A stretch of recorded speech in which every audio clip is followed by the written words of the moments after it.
ये वीडियो देखकर आप लोगों को पता चलेगा कि बदतमीजी की पराकाष्ठा किसे कहते हैं। यहाँ पर इसकी वजह से एक्सीडेंट होते हैं। लोग जो होते हैं अक्सर इस चीज़ में अपनी शाबाशी समझते हैं। कुछ स्कूटर को नीचे से निकाल कर ले जाते हैं, वो तो प्रक्रिया आप लोगों ने देखी होगी, बाइक को, स्कूटर को। यहाँ पर भाई साहब हाथी ही इसके ऊपर से कूदा रहे हैं। तो सोचो यहाँ पर ये कितनी खतरनाक चीज़ है और इनको ये एडवेंचर लग रहा है। तो आप लोग इसके बारे में क्या रहे हैं, इसको क्या सज़ा मिलनी चाहिए, आप लोग ये बताइए।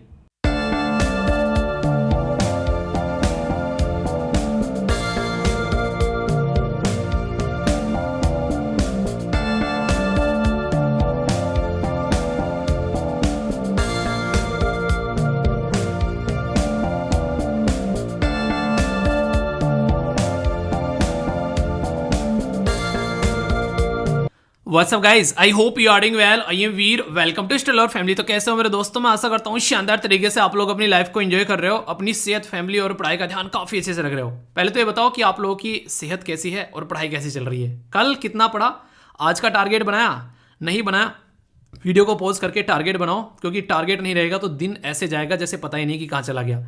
ढंग से चीज़ें लेकर चलना चाहते हो तो टारगेट आप लोग की बेसिकली टेबल पर होना चाहिए, तभी अपने टाइम को इफेक्टिवली यूटिलाइज करोगे।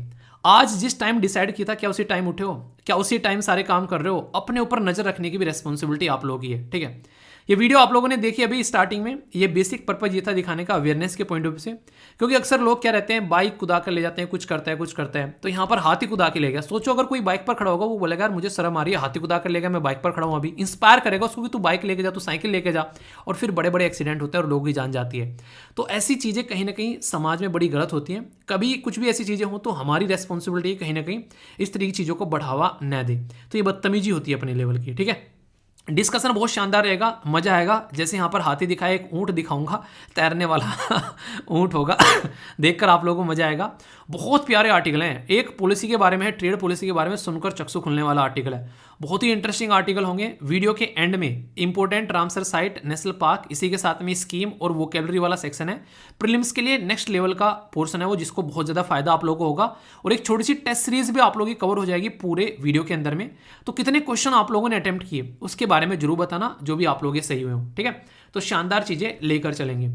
इसी के साथ में जो बहुत ही प्यारी बात बोली गई है वो यहाँ पर यह है कि when we are no longer able to change the situation. इसका मतलब क्या है कि किसी प्रॉब्लम में फंसे हुए निकल नहीं रहे। इसका मतलब यह है कि भाई साहब अब आप लोगों को जरूरत हो गई है कि जो चीज़ें चल रही हैं उससे थोड़ा ऊपर उठ जाओ, यानी कि अपने आप को चेंज करने की जरूरत आ गई है। अगर उसी पैटर्न में चलते रहे, जिस पैटर्न में चलते रहोगे, तो कुछ नहीं होने वाला है, जिंदगी में बर्बाद हो जाओगे और टाइम निकलता चला जाएगा। इससे पहले कि चीज़ें बिगड़ें, अपने आप को अपग्रेड कर लो।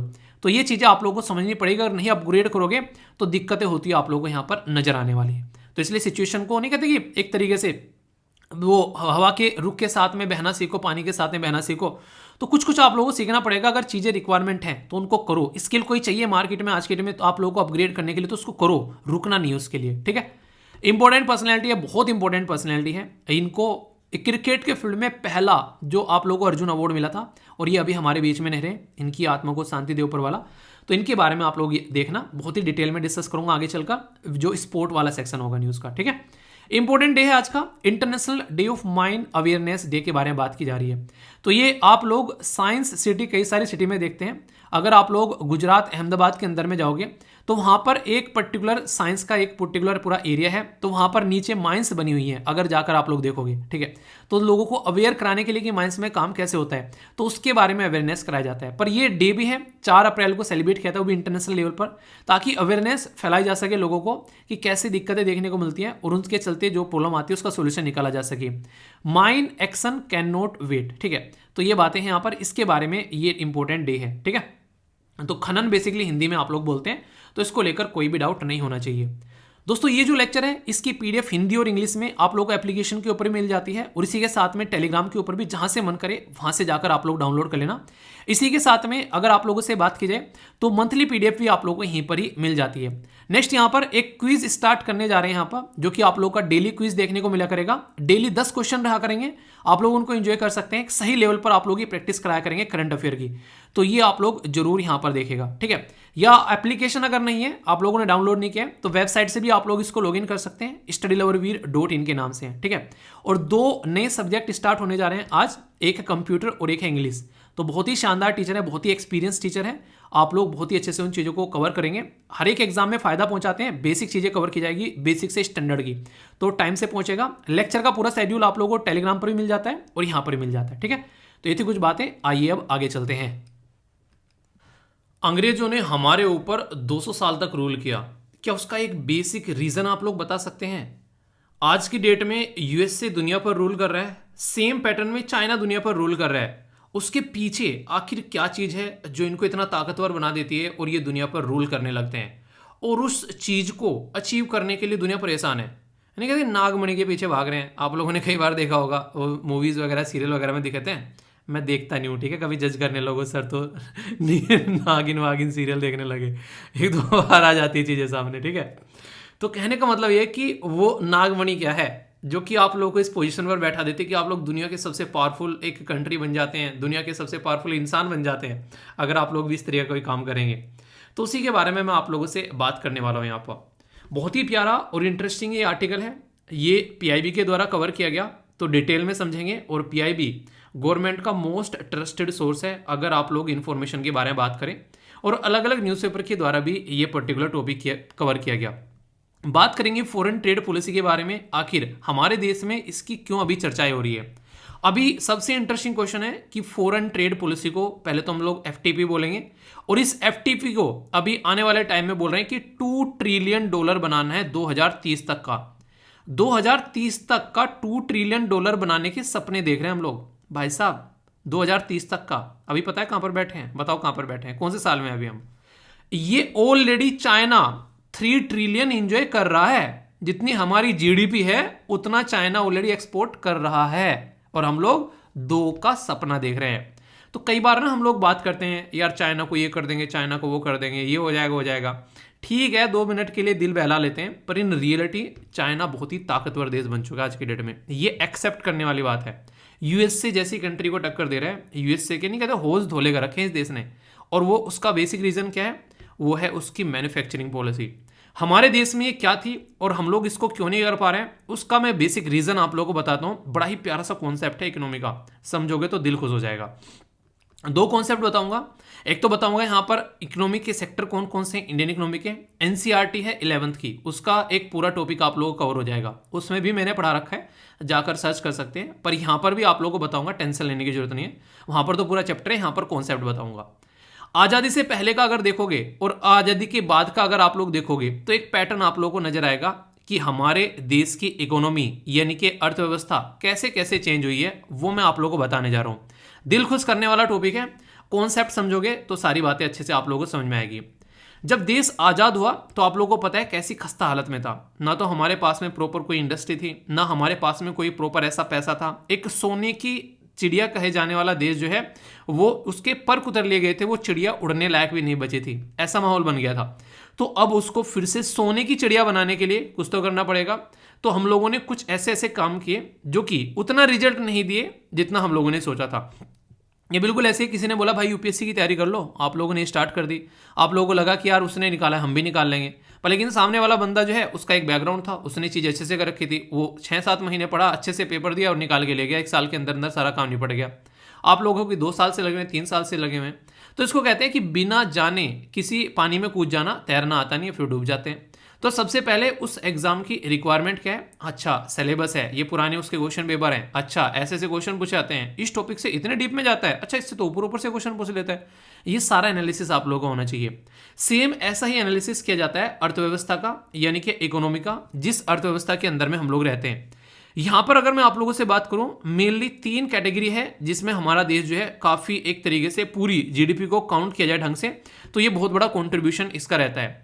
आजादी से जस्ट बाद में अगर आप लोग देखोगे एग्रीकल्चर, आप लोगों ने सुना होगा ना, हमारा देश जो है वो एग्रेरियन इकोनॉमी है, यानी कि एग्रीकल्चर के ऊपर डिपेंडेंट रहता है। और जब कोई भी देश जो है एग्रीकल्चर खेती बाड़ी के ऊपर डिपेंडेंट रहता है, उसकी एक कमजोरी होती है।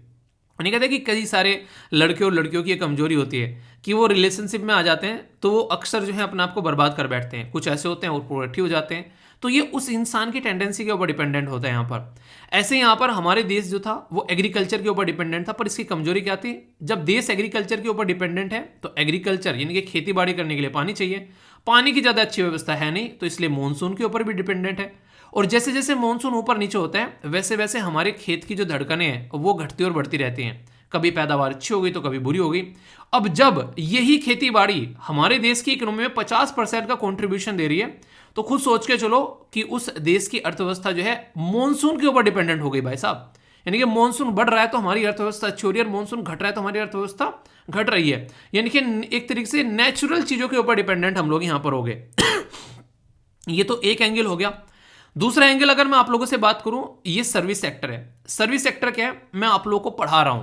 पढ़ाने का मतलब मैं आप लोगों को एक सर्विस दे रहा हूं। डॉक्टर के पास में आप लोग जाते हैं इलाज करवाने के लिए, वो एक सर्विस होती है। वकील के पास जाते हैं आप लोग अपना केस लड़ने के लिए, ऊपर वाला न करे कभी जाना पड़े, वो एक सर्विस होती है। सेम सर्विस जो होती है बेसिकली ये एक तरीके से आप लोग बोल सकते हैं बहुत ही बड़ा कंट्रीब्यूटर है हमारे देश के अंदर में। क्यों? क्योंकि हम लोगों ने कभी ज्यादा मैन्युफैक्चरिंग पर फोकस किया ही नहीं है, यानी कि इंडस्ट्री या फिर मैन्युफैक्चरिंग पर फोकस नहीं किया। हम लोगों ने बाईपास ढूंढ लिया, शॉर्टकट ढूंढ लिया। इस टॉपिक को इतने को यहीं पर रोकता हूं, अब फिर से आऊंगा इसके ऊपर। पहले इसका रीजन समझ लेते हैं। यहां तक का जो चीजें आप लोगों ने देखी है, रीजन क्या है? जब भी कोई देश की अर्थव्यवस्था बढ़ना स्टार्ट होती है तो उसका एक पैटर्न होता है। जैसे आप लोग जिससे पैदा हुए उसके बाद में आप लोगों ने अपनी स्टार्टिंग की, एजुकेशन लेना स्टार्ट करी, प्राइमरी, नर्सरी, आगे पढ़ने इस तरीके से ना, मतलब अपनी एक तरीके से फर्स्ट सेकंड थर्ड आगे चल के अपनी ग्रेजुएशन करी, फिर पोस्ट ग्रेजुएशन, फिर कहीं पर जॉब करी, वो सारा तो आप लोगों ने ऐसे अपनी जिंदगी आगे बढ़ाई है। ऐसे ही कोई पर्टिकुलर इकोनॉमी जब आगे बढ़ती है तो पहले उसका प्राइमरी सेक्टर होता है। प्राइमरी सेक्टर क्या होता है? ये होता है रॉ मटेरियल। मान लीजिए आज की डेट में आप लोगों को कोई प्रोडक्ट बनाना है, आप लोगों को आज की डेट में, जैसे कि अगर नॉर्मल बात करूं, आप लोगों को टमाटो सॉस बनाना है तो पहले क्या करोगे? पहले खेतों में आप लोग टमाटर लगाओगे, तो टमाटर आप लोग उगाओगे। जब टमाटर आ जाएंगे तो फिर क्या करोगे? आप लोग उसको फैक्ट्री के अंदर लेकर जाओगे, उसका टमाटो सॉस बनेगा। टमाटो सॉस बना के फिर आप लोग क्या करोगे? उसी सॉस को आप लोग मार्केट में ले जाकर बेचोगे। अगर और आसानी भाषा में समझना चाहते हैं, अक्सर आप लोगों ने देखा होगा जिस एरिया में गन्ना उगाया जाता है तो गन्ना रॉ मटेरियल हो गया। खेतों में से गन्ना आया, उसको मील में ले गए, गन्ने को मील में ले जाने के बाद में उसका रस निकाला। रस निकालने के बाद में उस गन्ने से आप लोगों ने गुड़ बनाया, शक्कर बनाई, चीनी बनाई, अलग अलग जो भी मटेरियल है मीठे के वो आप लोगों ने बनाए। बनाने के बाद में फिर बेचा उसको, तो ये सर्विस सेक्टर की कैटेगरी, मतलब एक तरीके से उसको मार्केट में प्रोवाइड करा दिया। तो ये टर्सरी सेक्टर आप लोगों को यहाँ पर देखने को मिलता है। तो प्राइमरी होता है रॉ मटेरियल, सेकेंडरी होता है मैन्युफैक्चरिंग वाला, और टर्सरी होता है जहां पर हम लोग चीजों को ले जाकर बेचते हैं, यानी कि प्राथमिक, माध्यमिक और तृतीय। तो ये 3 सेक्टर होते हैं। चाइना ने सिस्टमेटिक वे में पहले अपना ये वाला सेक्टर बढ़ाया, फिर उसने सिस्टमेटिक वे में सेकेंडरी बढ़ा। मैन्युफैक्चरिंग जबरदस्त है चाइना के अंदर में, और फिर उसी माल को बेचना स्टार्ट किया। हमारे जैसे देश ढूंढे जहां चाइनीज सस्ता माल बेचें और अपना पैसा कमाए दबाकर। यही काम जो था ईस्ट इंडिया कंपनी ने किया था अंग्रेजों के टाइम पर। वो क्या कर रही थी, वो आप लोग देखोगे यहाँ पर बेसिकली यूके क्या कर रहा था उस टाइम पर, हमारे देश के अंदर से रॉ मटेरियल निकाल के लेकर जाता था, और रॉ मटेरियल ले जाने के बाद में बना बनाया फिनिश गुड लाकर हमारे देश के अंदर बेचता था। यानी कि हमको उसने एक मार्केट बना दिया। मार्केट मतलब बहुत सारे लोग हैं, माल खरीदेंगे, अपना बेचेंगे, पैसा कमाएंगे। सेम काम आराम आराम से यूएसए ने करना स्टार्ट किया। आज की डेट में डिफेंस सेक्टर में नियरली 40% जो एक्सपोर्ट किया जाता है वो यूएसए का है। इसीलिए दुनिया में जहां जहां लड़ाई होती है वहां टांग अड़ाता है जाकर। क्यों? इसका फायदा भाई साहब। यूक्रेन जैसा शांत रहने वाला देश आज के डेट में बहुत बड़ा इंपोर्टर बन गया है इस हथियार वाले इंडस्ट्री का। इससे आप लोग अंदाजा लगा सकते हैं, जब कोई इंसान आप लोगों की बर्बादी के ऊपर खेलने लगे, उससे ज्यादा खतरनाक इंसान नहीं है। वो कभी चाहेगा नहीं कि आप लोग खुश रहें। तो इस तरीके के इंसान की टेंडेंसी समझ जानी चाहिए। तो ये टेंडेंसी यूक्रेन वगैरह को भी समझ जाना चाहिए कि खेल कौन रहा है, तुम्हारे ऊपर अपनी बंदूक तुम्हारे कंधे पर रखकर। ये कंडीशन इस तरीके से एक्सपोर्ट बढ़ाने की रहती है। इसलिए जहां भी लड़ाई होगी दुनिया में वहां यूएस से ना हो, मुझे बता देना। अगर नहीं होगा तो उसकी 40% दुनिया पर इंडस्ट्री कैसे बढ़ेगी डिफेंस की। तो ये आप लोग यहां समझ सकते हैं। तो जो मैन्युफैक्चरिंग कर रहा है, जो एक्सपोर्ट कर रहा है, आज के डेट में चाइना का माल ऐसा है कि हर देश के हर कोने में कहीं ना कहीं कोई ना कोई आइटम आप लोगों को देखने को मिलेगा जिस पे लिखा होगा मेड इन चाइना। उसी मेड इन चाइना को रिप्लेस करने के पीछे हम लोग लगे हुए हैं और बनाने की कोशिश कर रहे हैं मेक इन इंडिया। तो देखो कितना सक्सेस हो पाते हैं। हालांकि जो प्रोजेक्ट हम लोगों ने स्टार्ट किया था मेक इन इंडिया, वो जितनी एक्सपेक्टेशन लगाई जा रही थी उतना वो काम किया नहीं, पर फिर भी हम लोग हारे नहीं है, हम लोग लगे हुए हैं। तो अभी इंपॉर्टेंट मुद्दा क्या है, चाहे ब्रिटिश ईस्ट इंडिया कंपनी के बारे में बात कर लो, उन्होंने सामान बेचा अपना दबाकर दुनिया में। सेम काम यूएसए ने फॉलो किया और सेम काम चाइना फॉलो कर रहा है। यानी कि जो देश दुनिया में एक्सपोर्ट जो है काफी लार्ज स्केल पर कर रहा है, वही दुनिया में बादशाह बना बैठा है। क्यों? क्योंकि सबसे बड़ी बात क्या होती है जब तुम एक्सपोर्ट करते हो, जब तुम आज की डेट में रॉ मटेरियल निकाल कर लेकर आ गए आप लोग, रॉ मटेरियल निकालने के बाद में किसी ने निकाला होगा ना, किसी ने किसको काम धंधा मिला होगा ना, खेतों में से गन्ना किसान निकाल के ला रहे हैं ना, फिर उसको मिल में लेके जा रहे हैं, कोई ना कोई वर्कर काम कर रहा है ना वहां पर, वर्कर काम कर रहा है तो प्रोडक्ट बन रहा है ना वहां पर, कोई ना कोई प्रोडक्ट बेचा जा रहा है ना। तो पूरे देश के अंदर में सारे सेक्टर परफॉर्म करते हुए नजर आते हैं। जब रॉ मटेरियल से लेके प्रोडक्ट बनाने से लेके प्रोडक्ट बेचने तक का काम करते हैं तो दुनिया भर के लोगों को जॉब मिलता है। हमारे देश ने क्या किया, हमारे देश ने गोता मार दिया। कहां पर गोता मार दिया, हम लोगों ने प्राइमरी सेक्टर शानदार तरीके से डेवलप किया, अपना रॉ मटेरियल निकाला दबाकर जितना निकाल सकते हैं, और फिर टर्सरी पर जंप कर गए, सर्विस सेक्टर वाले पे पहुंच गए हम लोग। हमने कहीं पर भी मैन्युफैक्चरिंग के ऊपर फोकस ही नहीं दिया। क्यों? क्योंकि मैन्युफैक्चरिंग तो आंसर राइटिंग है। अब आंसर राइटिंग करने में तो वैसा दिमाग लगाना पड़ेगा, उसको टाइम देना पड़ेगा, सारी चीजें बनानी पड़ेगी।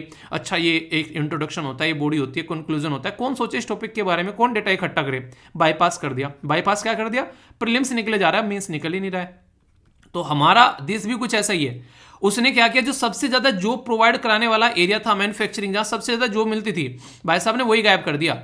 तो आप लोग भी जैसे आंसर राइटिंग गायब कर देते हैं ना अपनी जो प्रैक्टिस में से, और फिर बोलते हैं रिजल्ट क्यों नहीं आ रहा है। आप लोग खुद देश की व्यवस्था सोच लो, इतने दिनों से देश का रिजल्ट नहीं आ रहा तो तुम लोगों का रिजल्ट कहां से आएगा भाई। तो ये पकड़ने वाली बात है यहाँ पर। तो इसी को अभी यहाँ पर बढ़ाने की बात की जा रही है। और सबसे बड़ी बात क्या है, अगर आप लोग हिस्ट्री उठाकर देखोगे तभी भी यहाँ पर ये 17-18% हुआ करता था, देश आजाद हुआ, और आज की डेट में भी ये 27% है। मतलब ले देकर ऊपर नीचे बस इतना ही हुआ है। हाँ, एग्रीकल्चर की खस्ता हालत हो गई, जो जिस पर यहाँ पर सर्विस हुआ, एग्रीकल्चर हुआ करता था वहां सर्विस पहुंच गया, और जहां पर सर्विस था लगभग वहां पर एग्रीकल्चर पहुंच गया, ऐसा आप लोग बोल सकते हैं। तो वही खेती बाड़ी जिसके ऊपर हमारा देश डिपेंडेंट था, वो मोल तोल करके मोटे मोटे तौर पर बोले 15-16% आज की डेट में ये बेसिकली हमारी जीडीपी में कंट्रीब्यूशन दे रही है। ठीक है, मतलब इतना ही है, ज्यादा ऊपर नीचे नहीं है। डेटा थोड़ा पुराना है पर लेकिन लगभग इतना ही देखने को मिलेगा, थोड़ा बहुत ऊपर नीचे करके। कॉन्सेप्ट समझिएगा, फैक्चुअल इंफॉर्मेशन पे मत जाना। ठीक है, अभी इंपॉर्टेंट बात क्या है, जो सर्विस सेक्टर होता है इसकी सबसे बड़ी खासियत क्या है और सबसे बड़ी कमजोरी क्या है। सर्विस सेक्टर में आप लोगों को सारे जो भी इंसान होंगे वो अच्छे इंसान चाहिए, जिनके पास में कोई नॉलेज होगी, जिनके पास में कोई स्किल होगी। मतलब मैं आप लोगों को पढ़ा रहा हूं, कुछ नॉलेज है उसके बेस पे पढ़ा रहा हूं। डॉक्टर इलाज कर रहा है, ऐसा तो नहीं कि आप लोग मुन्ना भाई एमबीबीएस के पास में चले जाएंगे कि लो भाई हमारा इलाज कर दो, भाई साहब ऊपर कर देगा वो तो सीधा इंसान को कि जाओ ऊपर वाले के पास में मिलो जाकर। तो इसमें सबसे बड़ी बात यह है कि यहां पर नॉलेज की जरूरत है, यहां पर स्किल की जरूरत है। नॉलेज और स्किल वाला एरिया जो होगा वहां से आप लोगों को एक तरीके से काम करना पड़ेगा, जब जाके चीजें सुधरेंगी। हम लोगों ने ना तो स्किल डेवलपमेंट करी अपने लोगों की, हम लोगों ने ना एजुकेशन पर फोकस किया, हम लोगों ने ना हेल्थ पर फोकस किया। तो आप लोग यहां से समझ सकते हैं कि बहुत ही कम लोग ऐसे हैं जो कि सर्विस सेक्टर में। इसकी कमजोरी क्या है, कमजोरी है कि यहां पर स्किल नहीं है, लोगों के पास में नॉलेज नहीं है, पर लेकिन जीडीपी में सबसे बड़ा कंट्रीब्यूशन करने वाला हो गए।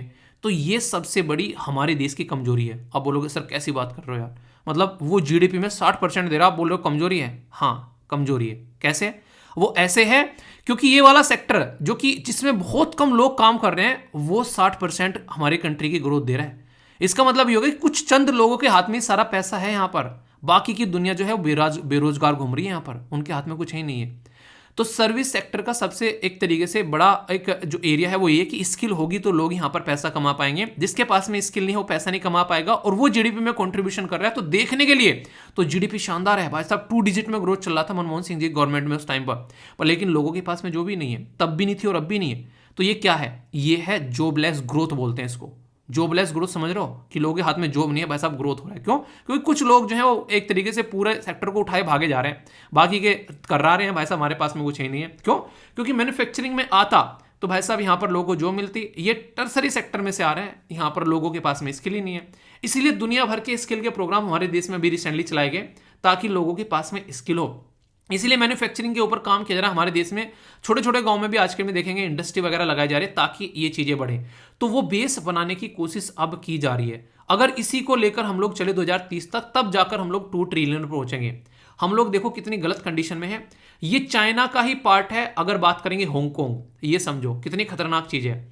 ये हांगकांग चाइना का पार्ट है, आप लोग देख सकते हैं। आप ये इस लेवल पर बैठा है कि कंट्रीज के अंदर में उसके पोजीशन आप लोगों को देखने को मिल रही है। ऊपर से 5वें-6वें नंबर पर आप लोगों को यहाँ पर हांगकांग नजर आ जा रहा है, जो कि चाइना का पार्ट है। ऑलरेडी चाइना टॉप पर बैठा है और यूएस से आसपास भी नहीं दिख रहा है। आप लोग ये देखिए, चाइना टॉप पर बैठा हुआ है और उस टाइम पर आप लोगों को देखने को मिलेगा हांगकांग भी जिस जापान के नीचे बैठा हुआ है। तो दुनिया में सबसे ज्यादा एक्सपोर्ट कौन कर रहा है, यहां से आप लोग अंदाजा लगाइए। और हम लोग कहां पर है, हम लोग बहुत ही पीछे। हम लोग तो हांगकांग के भी आधे में हैं। चाइना को तो बीट करने की बात छोड़ी दो, हांगकांग के भी आधे में बैठे हुए हम लोग यहाँ पर। तो इसलिए जरूरी है कि हम लोग इस एरिया में काम करें। इसी चीज को बढ़ाने के लिए हमारे देश के अंदर में ये पॉलिसी लेकर आएंगे, जिस पॉलिसी के ऊपर हम लोग काम करने के लिए कह रहे हैं। तो टारगेट याद रखिएगा, फॉरेन ट्रेड पॉलिसी हमारा जो टारगेट है अभी हम लोगों ने जो क्रिएट किया 2030 तक का, हम लोग इसको 2 ट्रिलियन करेंगे। हमारी जीडीपी आज के में 3 ट्रिलियन है, हमारी जीडीपी जितना वो सामान बेच रहा है। तो ये पूरा कॉन्सेप्ट जो है आप लोगों से इंटरव्यू में भी पूछा जा सकता है। तो ये कुछ ऐसी बेसिक चीजें हैं जो आप लोगों को मैंने इसलिए बताई है ताकि कोई आप लोगों से पूछे तो आप लोगों के माइंड में कंफ्यूजन हो। इंडिया टॉप एक्सपोर्टर पार्टनर कौन है, जहां पर हम लोग काफी लार्ज स्केल पर चीजें बेचते हैं, तो इनका भी नाम आप लोग याद रखिएगा। चाइना के साथ में हमारा हमेशा डेफिसिट रहता है, हम लोग बहुत कम सामान बेचते हैं, बस दबाकर खरीदते हैं। हमारा एक्सपोर्ट पार्टनर में आप लोगों को यूएस से सबसे ज्यादा है, UAE, China, Bangladesh, Netherlands, Singapore, Hong Kong, UK, Saudi Arabia, Belgium, तुर्की, ब्राजील, ये सारे कुछ कुछ आप लोग यहाँ पर देखने को मिल रहे हैं। इनके नाम रटने नहीं है, पर अंदाजा रखना है कि अच्छा हम लोग यहाँ पर इनके साथ में अपना व्यापार करते हैं। अब यहाँ से सोचो आज की डेट में जो हमारा जो एक्सपोर्ट है वो कितना हुआ है और कितने हम लोग उसको ले जाना चाह रहे हैं। तो इसको करने के लिए हम लोग को कितना कुछ काम करना पड़ेगा। तो इसी के लिए ये पॉलिसी बनाई गई है ताकि आने वाले टाइम पर हम लोग अपने ट्रेड को बढ़ा सकें, और जैसे जैसे ट्रेड बढ़ना स्टार्ट होगा वैसे वैसे हमारा देश जो है वो आगे बढ़ना स्टार्ट होगा। और इसमें बहुत अच्छा हमारी पकड़ है। पहले अपनी इसके कहते हैं कि जब भी कोई एग्जाम की तैयारी करो ना, पहले अपनी स्ट्रॉन्ग सब्जेक्ट का सॉरी पहले अपने स्ट्रॉन्ग सेक्टर पर होल्ड बना लो अपनी, यानी कि पकड़ बना लो जो आप लोगों का ताकतवर सेक्टर है। अगर आप लोगों का ये सब्जेक्ट अच्छा है और भाई साहब इससे क्वेश्चन आ जाएगा तो तोड़ देंगे कमर उसकी, वो वाली फीलिंग अगर आ गई फिर देखो कितना मजा आता है। तो स्ट्रॉन्ग सेक्टर पर होल्ड बनाना सीखो अपना। ऐसे ही हमारा स्ट्रॉन्ग सेक्टर क्या है, जैसे फार्मास्यूटिकल इंडस्ट्री, भाई साहब जेनरिक दवाई की हब है हम लोग। इसी के साथ में इंजीनियरिंग गुड्स, भाई साहब इंजीनियर कोने कोने में देखने को मिलेंगे, वो भी आप लोग समझ सकते हैं। वैसे इंजीनियर गुड की बात की जा रही है, ठीक है। इसी के साथ में टेक्सटाइल, कपड़ा उद्योग, हमारी आप लोग देखने को मिलेगा आज़ादी से पहले ही हमारे देश में ये एक नींव रखने वाला एक उद्योग था। इसी के साथ में फिलहाल के टाइम पर डिजिटल इकोनॉमी हम लोग जिसको प्रमोट करके चल रहे हैं, आप लोग देख सकते हैं। और सबसे बड़ी बात है साइंस एंड टेक में भी हम लोग आगे बढ़ रहे हैं। और सबसे बड़ी बात क्या है जो मैं बोलना चाह रहा हूं वो है कि हमारे पास में खुद के कंज्यूमर हैं, किसी और के पास में ले जाकर भी प्रोडक्ट नहीं बेचने की जरूरत है। दुनिया की सबसे बड़ी मार्केट हमें चाइना को रिप्लेस कर रहे हैं हम लोग, इवन पॉपुलेशन में टॉप पर हम लोग पहुंच रहे हैं। तो हमको तो बनाकर अगर खुद को भी बेचना स्टार्ट करेंगे ना, अपने ही देश में लोगों को खिलाना पिलाना स्टार्ट करेंगे, तो भी दुनिया से आगे निकल जाएंगे। इतना आप लोग बोल सकते हैं। क्यों? क्योंकि मैक्सिमम सारा प्रोडक्ट हम लोग बाहर से खरीद कर लेकर आ रहे हैं, हमसे आज के दिन में सारी चीजें इंपोर्ट कर रहे हैं। अगर वो इंपोर्ट भी हम लोग कम करना स्टार्ट कर गए तो सोचो हम लोग कहां पर पहुंचेंगे। तो ये अपने आप में सोचने वाली बात है, इसके ऊपर आप लोगों को दिमाग लगाना है। तो इसको सोचने से ही चीजें आगे बढ़ेंगी। तो आज की डेट में अगर देखोगे आप लोग 760 बिलियन है, अगर यहां पर हम लोग इंडिया ओवरऑल जो एक्सपोर्ट है हम लोग ले जाने की बात कर रहे हैं इसे 2 ट्रिलियन, ठीक है। तो अभी देखो यहां पर कैसे पहुंच पाते हैं। तो ये आराम आराम से चीजें चलेंगी, ऐसा नहीं हवाबाजी में होने वाली है। तो इसके लिए बहुत सारी अप्रोच हम लोग लगा रहे हैं, जैसे इंसेंटिव दे रहे हैं, रिमिशन दे रहे हैं। एक तरीके से जो टैक्स लगाया करते थे, मान लीजिए आज की डेट में हमारे देश के अंदर में किसी भी पर्टिकुलर एरिया में टैक्स हम लोग बहुत कम कर दें, बाहर से लोग आने लगे इन्वेस्टमेंट करने के लिए, यार बहुत ही कम टैक्स लग रहा है, वहां पर जाकर करो फायदा होगा। लोग फायदे के पीछे हैं, बिना फायदे कोई आता ही नहीं है। आप लोग किसी भी आप लोग देखो, अगर आप लोग ढूंढने लगो ना फायदा, तो हर जगह आप लोगों को फायदा नजर आएगा। इवन एक पर्टिकुलर थ्योरी पढ़ रहा था मैं, उसमें बोलते हैं कि माँ बाप भी एक तरीके से सेल्फिश होते हैं। क्यों? क्योंकि वो अपना बुढ़ापा सिक्योर कर रहे होते हैं। तो इसका मतलब ये नेगेटिव नहीं है, जरूरी है यार। अगर इंसान उस चीज को सिक्योर ही नहीं करेगा, वो किस तरीके से। आप लोग यहाँ पर ये लेक्चर देखने क्यों आ रहे हैं, आप लोग खुद बताइए। अगर आप लोगों को फायदा ना हो इस लेक्चर में और मैं टाइम पास करने लगूँ बैठकर और बस अपनी एक तरीके से मतलब फालतू की चीजें सुनाता रहूँ इधर उधर की, लेक्चर देखोगे क्या एग्जाम क्लियर नहीं हो रहे, कोई नहीं आने का है। हर एक इंसान का कोई ना कोई मोटिव जुड़ा रहता है और उसी मोटिव से दुनिया चल रही है। बिना मोटिव के कोई कुछ है ही नहीं। किसी देश के साथ में हमारे अच्छे रिलेशन क्यों है? क्योंकि उस देश का हमसे फायदा हो रहा है। हम उसके साथ में क्यों जुड़े हुए हैं? क्योंकि हमारा भी उससे फायदा हो रहा है। तो हर एक इंसान का कोई ना कोई मोटिव है। किसी का सोशल वेलफेयर रहता है, चाहे भले ही एक इंसान चाहता है कि वो किसी को फायदा कर रहा है, तो उसका भी मोटिव है क्योंकि उससे उसको सेटिस्फेक्शन मिल रहा है। अब मैं सुबह को उठ के 2 बजे ये लेक्चर रिकॉर्ड करता हूँ, ये पीपीटी बना रहा हूँ, आप लोगों तक लेक्चर लेकर आ रहा हूँ, मतलब क्यों कर रहा हूँ मैं? सर में दर्द है क्या मेरे फालतू में? क्योंकि मुझे सेटिस्फेक्शन मिल रहा है उस चीज से, और पिछले 5-6 सालों से ये करता हुआ आ रहा हूँ।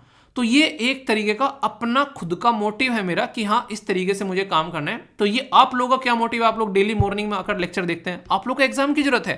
तो हर एक चीज इस तरीके से मोटिव के साथ में जुड़ी होती है और इसी से दुनिया चलती है। तो किसी को भी नेगेटिव तरीके से नहीं देखना कि माँ बाप जो है इसलिए पाल रहे हैं, ठीक है। आप लोग भी ऐसे ही करोगे, आगे चल के बच्चों के पीछे लगे रहोगे, पढ़ ले पढ़ ले पढ़ ले, ठीक है, वो वाली चीजें हैं। तो एक्सपोर्ट बढ़ेगा, यहाँ पर किसी न किसी के साथ में कोलैबोरेट करेंगे, एक्सपोर्ट करेंगे। इसीलिए आप लोगों ने देखा one district one product, skill India scheme, या फिर कोई भी कंट्री के साथ में हम लोग रिलेशन बना रहे हैं, हमारे मिशन अलग अलग कंट्री में अपना काम कर रहे हैं, हम लोग ईज ऑफ डूइंग बिजनेस कर रहे हैं अपने देश के अंदर में, ऐसे ऐसे एरिया निकाल कर लेकर आ रहे हैं कि हब बना रहे हैं हम लोग, ताकि अपने देश को एक्सपोर्ट का हब बना सके। तो बहुत सारी पॉलिसीज हम लोग लेकर आ रहे हैं देश के अंदर में। ये सारी की सारी चीजें जो है फॉरेन ट्रेड पॉलिसी की नींव रख रही है देश के अंदर में, ताकि हम लोग अपना व्यापार बढ़ा सकें और चीजों को आगे लेकर चल सकें। सिग्निफिकेंस क्या होगा अगर इसके बारे में बात करें, यानी कि क्या क्या इसके फायदे आप लोगों को देखने को मिलेंगे, ये जो नीति है क्या क्या इसके महत्व होंगे अगर आप लोग इसको ढंग से लेकर चलोगे। तो यहीं पर ही पूरा खेल है। अगर इस पॉलिसी को हम लोग ढंग से लेकर चलते हैं तो आप लोग खुद देखो 2 ट्रिलियन का हमारा टारगेट है। यहाँ पर कहीं ना कहीं एक प्रॉपर तरीके से हम लोग जब चीजों को लेकर चलेंगे तो हमारा जो सबसे इंटरेस्टिंग पॉइंट है ना वो ये है, हमारा खुद का रुपी जो है ना वो ग्लोबल करेंसी बन जाएगा। बहुत सारे देशों के साथ में आज की डेट में आरबीआई ने भाई साहब ये बोल दिया कि हाँ इसी करेंसी में व्यापार करेंगे। ये कंडीशन आप लोग यहां पर देखिए। तो हम लोग अपने देश को ट्रेड हब बना रहे हैं, हम लोग अलग अलग कंट्री के साथ में, जहां पर डॉलर, रशिया के साथ में डॉलर यूज नहीं करने दे रहा बेसिकली जो यूएसए। हम लोगों ने बोला कोई बात नहीं है रशिया ने बोला भाई रुपये में और रूबल में व्यापार करेंगे, आ जाओ दोनों मिलकर। तो ये आप लोग यहां पर समझ सकते हैं। तो हम लोग इसके चलते बहुत सारी चीजों पर काम कर रहे हैं। कैसे कैसे काम कर रहे हैं, तो इससे फायदे क्या होंगे तो वो भी देख सकते हैं।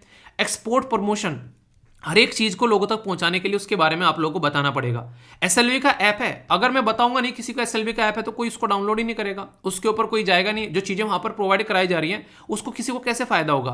तो इसलिए एक चीज के बारे में बताना जरूरी, इसलिए सरकार जो है प्रमोशन पर इतना खर्च करती है जिसकी कुछ हद नहीं है। सारे ब्रांड अपने अपना क्या करते हैं आप लोगों को देखने को मिलेगा, एक तरीके से अलग अलग स्टार को लेकर आते हैं कि भाई ये हमारा प्रोडक्ट है, इसके बारे में लोगों को बताना है। तो इससे क्या होता है, ये लोगों तक पहुंचता है और लोगों को अगर उससे फायदा हो रहा है तो लोग यूज करते हैं। पता चला मार्केट में शानदार प्रोडक्ट पड़ा हुआ है, उसका किसी को पता ही नहीं है, ठीक है। अभी यहां पर कोई भी ऐसी चीजें जो आप लोगों ने पहली बार सुनी हो, जैसे जब मैंने पहली बार बताया कि यार चैनल के ऊपर में पॉलिटी पूरी फ्री पढ़ा रखी है बहुत शानदार तरीके से, तो बहुत सारे आज की डेट में मेल आते हैं कि सर इसके बारे में पता ही नहीं था सर, अब पता चला है, ये तो 4 साल पहले की पड़ी है सर, हमें अब पता चल रहा है। तो ये क्या होता है कि पता ही नहीं चल रहा है इंसान को, ठीक है। जैसे ऐप के ऊपर मैंने बताया सारी पीडीएफ मंथली सारी चीजें, और वहां पर क्विज भी स्टार्ट हो रहा है, अभी आने वाले टाइम में टेस्ट भी आप लोगों को देखने को मिलेंगे।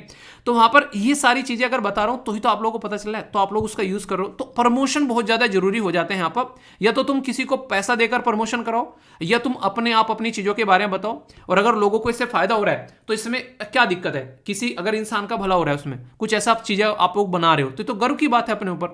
तो इसके चलते यहां पर क्या होता है, प्रमोशन करना जरूरी है। तो एक्सपोर्ट बढ़ता है और फॉरेन इन्वेस्टमेंट हमारे देश के अंदर में आता है और इकोनॉमिक ग्रोथ भी होती है।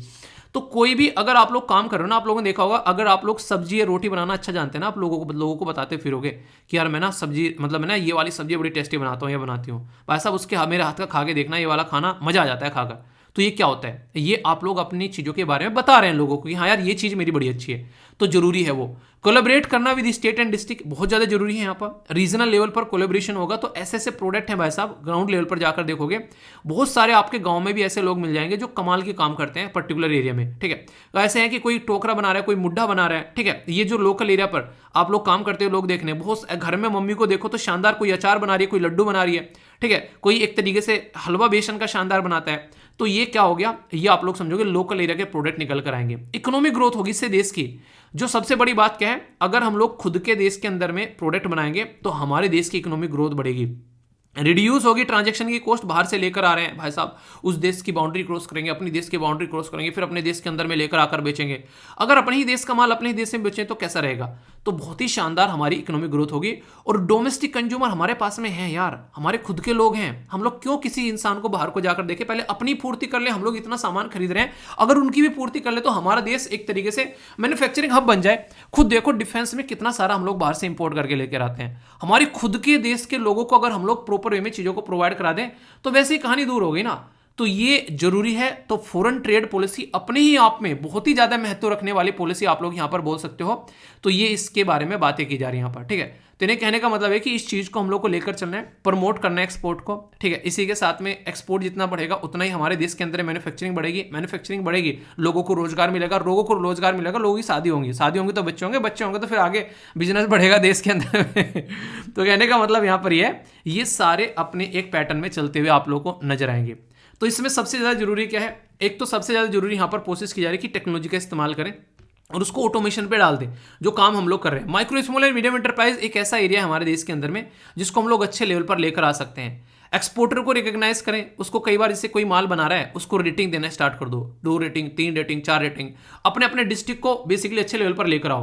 तो ये सारी की सारी जो चीजें हैं यहाँ पर, अगर एक डिस्ट्रिक्ट एक प्रोडक्ट बेचने पर आ गया ना, तो देखते ही देखते पूरा देश जो है शानदार तरीके से आप लोग खड़ा हुआ मिलेगा, इस तरीके से आप लोग बोल सकते हैं। और एक शब्द यहाँ पर आप लोग को बार बार देखने को मिल रहा है जिसके ऊपर हम लोग को काम करना पड़ेगा, ये मैं आप लोगों को अभी एक्सप्लेन भी करता हूँ इसके बारे में। ये पहले भी आप लोगों ने देखा, ये जो शब्द है इंटरेस्टिंग है, ये क्या है यहाँ पर, ये है SCOMED, इसको बोलते हैं special chemical organisation material equipment technology. तो ये एक तरीके से ऐसा एरिया कवर कर ले रहा है, जैसे कोर सेक्टर होते हैं ना, कोर सेक्टर हो गया भाई साहब, इतने सारे सेक्टर आ गए उसके अंदर में, उसको बढ़ा दो वैसी चीजें बढ़ जाएंगी, ठीक है। ई कॉमर्स एक्सपोर्ट के लिए फैसिलिटी प्रोवाइड करना, एक्सपोर्ट प्रमोशन कैपिटल गुड्स के बारे में बात करना, बहुत सारी चीजें हम लोग खरीद कर लेकर आते हैं। PM मित्रा स्कीम के बारे में कुछ दिनों पहले मैंने पढ़ाया था, अभी आप लोगों को बताइए इस स्कीम के बारे में, फुल फॉर्म ही बता दो चलो आप लोग। तो ये सारी की सारी चीजें हम लोग इनके ऊपर काम करेंगे तो सारी की सारी चीजें हमारी सुधरती हुई नजर आएंगी और इसी को हम लोग को आगे लेकर चलना है। तो इसी के चलते हम लोग एडवांस ऑथराइजेशन की बात करते हैं, अपना किस तरीके से ट्रेड लेकर चलना है, कैसे हम लोग आप लोग विवाद से विश्वास, भाई साहब ऐसी ऐसी स्कीम लेकर आ रहे हैं ना, सामने वाला आकर बोल दे भाई तुम्हारे साथ ही व्यापार करना है। तो ये आज की डेट में हम लोग काम कर रहे हैं। तो ये हमारी फॉरेन ट्रेड पॉलिसी है, अगर इसको आप लोग ढंग से लेकर चलोगे तो बहुत सारी चीजें आप लोगों को सुधरती हुई नजर आएंगी। तो ये एक ऐसा टॉपिक है जो कि इंपॉर्टेंट है, एक एक पॉइंट यहां से क्वेश्चन ही बन सकते हैं आप लोग। ये जो कॉन्सेप्ट मैंने पढ़ा दिया NCERT के चैप्टर कवर करा दिया आप लोग, क्या टारगेट है फॉरेन ट्रेड पॉलिसी के, क्या क्या मुद्दे हैं यहाँ पर, ये सारी चीजें मैंने आप लोगों को बता दी। यहाँ पर किस तरीके से हम लोग इस फॉरेन ट्रेड पॉलिसी को सही तरीके से आगे लेकर चल पाएंगे वो मैंने मुद्दा बता दिया, कौन सा देश क्या कर रहा है वो मैंने सारी चीज समझा दी। अब यहाँ पर क्वेश्चन देखते हैं, आंसर राइटिंग का भी क्वेश्चन आप लोगों के सामने कि किस तरीके से इंडिया मैन्युफैक्चरिंग सेक्टर के बारे में बात की जा रही है, कॉम्पिटिटिवनेस के बारे में बात की जा रही है और कहां पर हम लोग लैग कर रहे हैं उसके बारे में बात की जा रही है। तो इसका क्रिटिकल एनालिसिस करना है। तो जो मैन्युफैक्चरिंग वाला एरिया मैंने बताया वो आप लोगों की समझ में आ गया होगा। अभी क्वेश्चन देखते हैं जो खासकर आप लोग अगर तैयारी कर रहे हैं प्रीलिम्स के पॉइंट ऑफ व्यू से, तो ये काफी अच्छा एरिया है, ठीक है, जहां से डायरेक्ट क्वेश्चन बन सकते हैं। डायरेक्ट क्वेश्चन पूछेंगे कि अगर बात करें एम क्या है फॉरेन ट्रेड पॉलिसी का 2020 और 23 से अगर आप लोग बात करें, यानी कि 2023 के बारे में अगर हम लोग आज 2030 में, तो हम लोग कॉम्पिटिटिवनेस को इंक्रीज कर रहे हैं एक्सपोर्ट में, प्रमोट कर रहे हैं सस्टेनेबल जो डेवलपमेंट है ट्रेड में, इसी के साथ में मैन्युफैक्चरिंग कर रहे हैं हम लोग स्पेसिफिक सेक्टर के अंदर में, और डिजिटल एरिया में भी हम लोग फोकस कर रहे हैं। तो कौन सी स्टेटमेंट करेक्ट है? ए में बोला गया 1 2 3, बी में बोला गया 2 3 4, सी में बोला गया 1 3 4 और डी में बोला गया ऑल ऑफ द अबोव, ठीक है। ये हो गया इंपॉर्टेंट क्वेश्चन। नेक्स्ट क्वेश्चन आप लोगों के सामने यहाँ पर बात की जा रही है कि फॉरेन ट्रेड पॉलिसी के बारे में बात की जा रही है, सिग्निफिकेंस बताना है आप लोग यहाँ पर। पहला बोला कि एनकरेज करना है इंपोर्ट और अपना अट्रैक्ट करना है फॉरेन इन्वेस्टमेंट, यानी कि हम लोग अपना फॉरेन इन्वेस्टमेंट जो है एक तरीके से वो बढ़ेगा, तो एक तरीके से आयात बढ़ेगा हमारा और विदेशी नीति आकर्षित होगी हमारे देश में, ठीक है, तो निवेश, हाँ ठीक है। इसी के साथ में हम लोग जो बात कर रहे हैं फ्लो कर रहे हैं इकोनॉमी, एक तरीके से फैसिलिटेट कर रहे हैं flow of the economy in the country, और इंक्रीज कर रहे हैं foreign exchange in the country. दूसरा बोला गया कि इंक्रीज कर रहे हैं रेवेन्यू थ्रू एक्सपोर्ट और स्टिमुलेट कर रहे हैं इकोनॉमिक ग्रोथ, स्टिमुलेट मतलब बढ़ा रहे हैं अपना। तो कौन सी स्टेटमेंट करेक्ट है ये आप लोगों को बताना है, 1 2 2 3 1 3 या फिर ऑल ऑफ द अबव। सही आंसर क्या है, ए बी सी या फिर डी, ये आप लोगों को बताना है। देखता हूं कौन सी आंसर देता है। तो दोनों क्वेश्चन को अटेम्प्ट करो, इसके बाद मैं दोनों के आंसर बताता हूं। जो फर्स्ट क्वेश्चन था उसका आंसर आप लोगों को देखने को मिलेगा क्या है, उसका आंसर है डी, यानी कि सारी की सारी जो चीजें हैं वो हम लोगों को फोकस देकर चलनी है, तभी हमारा जो चीजें हैं वो बढ़ेगी यहाँ पर। तो ये सारी बातें मैंने आप लोगों को बताई है। पर सेकंड क्वेश्चन में अगर ध्यान से देखोगे तो मैंने एक चीज में यहाँ पर क्या लिखा है कि एनकरेज करेगा इंपोर्ट। तो इंपोर्ट को एनकरेज करना है क्या हम लोग को एक्सपोर्ट को एनकरेज करना है, ठीक है। तो ये स्टेटमेंट यहाँ पर गलत हो गई और आंसर आप लोग का बी हो गया, ठीक है। तो ये सारी की सारी बातें हैं किस तरीके से आप लोगों को चीज़ों को लेकर चलना है। तो ये सिग्निफिकेंस पॉइंट है हमारी फॉरेन ट्रेड पॉलिसी के। तो अब आप लोग यहाँ पर आंसर भी लिख सकते हैं, एक अच्छा इंट्रोडक्शन भी हो गया क्या क्या चीजें हैं, और यहाँ पर ये जानबूझ के मैंने कुछ चीजें कवर की आप लोग की ताकि टॉपिक को आप लोग समझ सको। वरना इसको अगर हटा देता तो ये टॉपिक जो है आप लोगों का लगभग 15 से 17 मिनट में कवर हो जाता।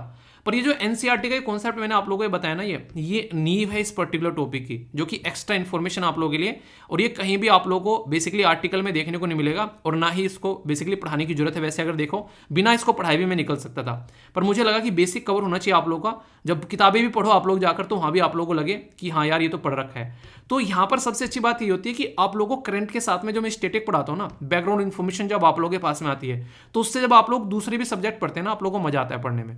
और वही राहुल गांधी जी वाली बात, ये मजा मैं सबको देना चाहता हूँ, ठीक है। फीडबैक जरूर देना कैसा लगा ये टॉपिक, कोई डाउट हो तो बताना, उसको दूर किया जाएगा, ठीक है। दोस्तों ये बहुत छोटा सा टॉपिक है, पर लेकिन बहुत ही इंपॉर्टेंट टॉपिक आप लोग इसको बोल सकते हो। और आज़ादी से लेकर आज तक का इसके ऊपर कई बार पहले भी डिस्कशन हो गए, और अभी भी यहाँ पर हम लोग इसके बारे में डिस्कस करेंगे। आप लोगों को पता है जब देश आज़ाद हुआ, हमारे देश का बंटवारा हो गया, एक साइड में पाकिस्तान बन गया और एक साइड में इंडिया बन गया। फिर आगे चलकर यहाँ पर ये बंटवारा और हो गया 1971 में, पाकिस्तान के 2 हिस्से हो गए, एक साइड में पाकिस्तान रह गया और एक साइड में बांग्लादेश बन गया। यानी कि मोटे मोटे तौर पर अगर देखोगे तो आज के डेट में हमारे देश के 3 हिस्से हो चुके हैं, पाकिस्तान, इंडिया और बांग्लादेश। तो यहाँ पर हम लोग बात कर रहे हैं, कई सारे लोग ऐसे थे जिन्होंने बॉर्डर क्रॉस किया, इंडिया से पाकिस्तान में गए, कई सारे लोग ऐसे थे जो पाकिस्तान से इंडिया में आए। जो इंडिया से पाकिस्तान में चले गए उनका तो कुछ नहीं कर सकते, उनको तो अपनी ज़िंदगी मुबारक, जो भी रहेगा अपनी लाइफ को एंजॉय करो, वो हमारे हाथ में कुछ है नहीं है। पर लेकिन जो लोग पाकिस्तान से इंडिया में आए उनके बारे में हम लोग को जरूर सोचना पड़ेगा। तो इसके लिए हमारे देश के अंदर में एक प्रॉपर पॉलिसी है कि कैसे उन लोगों की हेल्प प्रोवाइड करानी है। पर लेकिन पॉलिसी होना और लोगों की हेल्प होना, ये दोनों बिल्कुल अलग चीज़ हो जाती हैं। क्यों? क्योंकि कई बार चीज़ें ऐसी रहती है कि हमारे पास में रिसोर्सेज तो हैं, पर लेकिन वो उस इंसान तक नहीं पहुंच पाते हैं जिसको उसकी ज़रूरत है, यानी कि ज़रूरत के हिसाब से काम नहीं हो पाता है, और फिर यहाँ पर दिक्कतें देखने को मिलती हैं करप्शन की वजह से या और कोई नेगेटिव चीज़ की वजह से। तो Indian partition refugee assistance scheme है एक हमारे देश के अंदर में। ये स्कीम सेंट्रल गवर्नमेंट के द्वारा चलाई गई थी, जो फाइनेंशियल असिस्टेंस देने के लिए 5000 के करीब जो हिंदू और सिख फैमिली थी, जो कि माइग्रेट हुई थी यहाँ पर इंडिया के अंदर में पाकिस्तान से। ये वेस्ट पंजाब के अंदर में आफ्टर 1947 जब पार्टीशन के साइड में कई सारी दिक्कतें रही, बहुत सारे लोगों को मारा काटा गया। आप लोगों ने गदर मूवी देखी होगी, ठीक है, बहुत ही सही तरीके चीज़ों को वहाँ पर दिखाया गया है। और वही पार्ट 2 आ रहा है, देखो उसमें क्या क्या चीज़ें दिखाते हैं लोग, ठीक है। कौन कौन इंतजार कर रहा है उस मूवी का। उस टाइम पर वैसा जो मूवी आई थी ना, मतलब कोहराम मचा देता उस मूवी ने, ठीक है, इतना लार्ज स्केल पर लोगों को वो चीज़ पसंद आई थी। अगर बात करूँ यहाँ पर तो 5764 एलिजिबल परिवार हैं, पर लेकिन ओनली 903 परिवार को ही रिसीव हुआ है प्रॉपर ग्रांट जो उनको मिला है। यानी कि ये बोला जा रहा है किसी के पास में तो ओरिजिनल यहाँ पर डॉक्यूमेंट नहीं है, या फिर किसी के पास में रिफ्यूजी कार्ड नहीं है। बहुत सारी दिक्कतों की वजह से लगभग 5500 में से ओनली 903 फैमिली ऐसी हैं जिन तक ये चीज़ें पहुंच पा रही हैं। तो ये काफ़ी इंपॉर्टेंट एक मुद्दा यहाँ पर निकल कर आ रहा है। अगर स्कीम के बारे में मैं आप लोगों से बात करूं, ये एक ऐसी स्कीम है जिसमें कई सारे करप्शन देखने को मिल रहे हैं, लोगों तक पैसे नहीं पहुंच रहे हैं। और अगर लोग बोलें, अभी ऐसी भी बातें सामने निकल कर आई, कई सारे लोगों ने बोली जो कि इस स्कीम के अंदर में आते हैं, कि हम बोलते हैं कि यार हमको पैसा दे दो, हमको सपोर्ट प्रोवाइड करो, तो हमसे ब्राइब, यानी कि एक तरीके से ऐसी चीज़ें जो आप लोगों को नॉर्मली मूवीज़ में भी देखने को मिलता है कि उनसे घूस मांगी जा रही है कि तुम्हारा इतना पैसा है, तुम ये पैसा एक तरीके से मुझे दे दो तो हो जाएगा। मुन्ना भाई MBBS याद है आप लोगों को? जो वो अंकल जो हैं वो अपना पैसा लेने जाते हैं, वहाँ पर पेंशन का पैसा उनका रुका रहता है, तो उनको संजय दत्त एडवाइस देता है कि ऐसा कुछ करना जाकर, तो वो अपने कपड़े उतारने लग जाते हैं वहाँ पर। तो ये चीज़ें आप लोगों को देखने को मिलती है, हमारा ही पैसा हमको लेने के लिए ब्राइब देनी पड़ती है। तो ये एक तरीके से कई जगह चीज़ देखने को मिलती है, और खासकर गवर्नमेंट ऑफिस में बहुत ही खतरनाक चीज़ है। तो आप लोग जब भी किसी गवर्नमेंट ऑफिस में जाकर बैठो तो ये चीज़ हमेशा ध्यान रखना, 2 रुपये या 2 पैसे एक्स्ट्रा कमाने के लिए कभी भी किसी का हक मत मारना यार। कभी भी आप लोग किसी अमीर का हक मार ही नहीं होगे, आप लोग हमेशा गरीब का हक मारते हुए नजर आते हो, ठीक है। तो ये SLE फैमिली मेंबर को एक नसीहत भी रहती है यहाँ पर, मैं जब भी बोलता हूँ कि कुछ करो चाहे ना करो, आप लोग बस इतना जरूर करना, गुरु दक्षिणा पे नाम पर जहाँ भी जाओ, जिस पर्टिकुलर जो ऑफिस में जाकर बैठो, वहाँ पर यार करप्शन मत होने देना। क्योंकि ये एक ऐसी चीज़ है जो हमारे देश को बहुत पीछे खींच कर ले जाती है कि लोगों को उनका हक नहीं मिलता है। जम्मू एंड कश्मीर एडमिनिस्ट्रेशन के बारे में अगर बात करें, वहाँ पर भी ऐसे ही कुछ आप लोगों को देखने को मिल रहा है, कई सारे लोग ग्रांट दिया गया, पर लेकिन बहुत सारे लोगों को डॉक्यूमेंट्स की वजह से उनकी चीज़ें जो हैं वो कंप्लीट नहीं हो पाती है। मिनिस्ट्री ऑफ होम अफेयर फिर उतना ही पैसा यहाँ पर देती है जितने उनके पास में रिक्वेस्ट पहुंचती है। जब रिक्वेस्ट होगी वो तो उसी के हिसाब से पैसा देंगे ना, तो वो उतना ही पैसा यहाँ पर फिर यहाँ पर निकाल पाती है।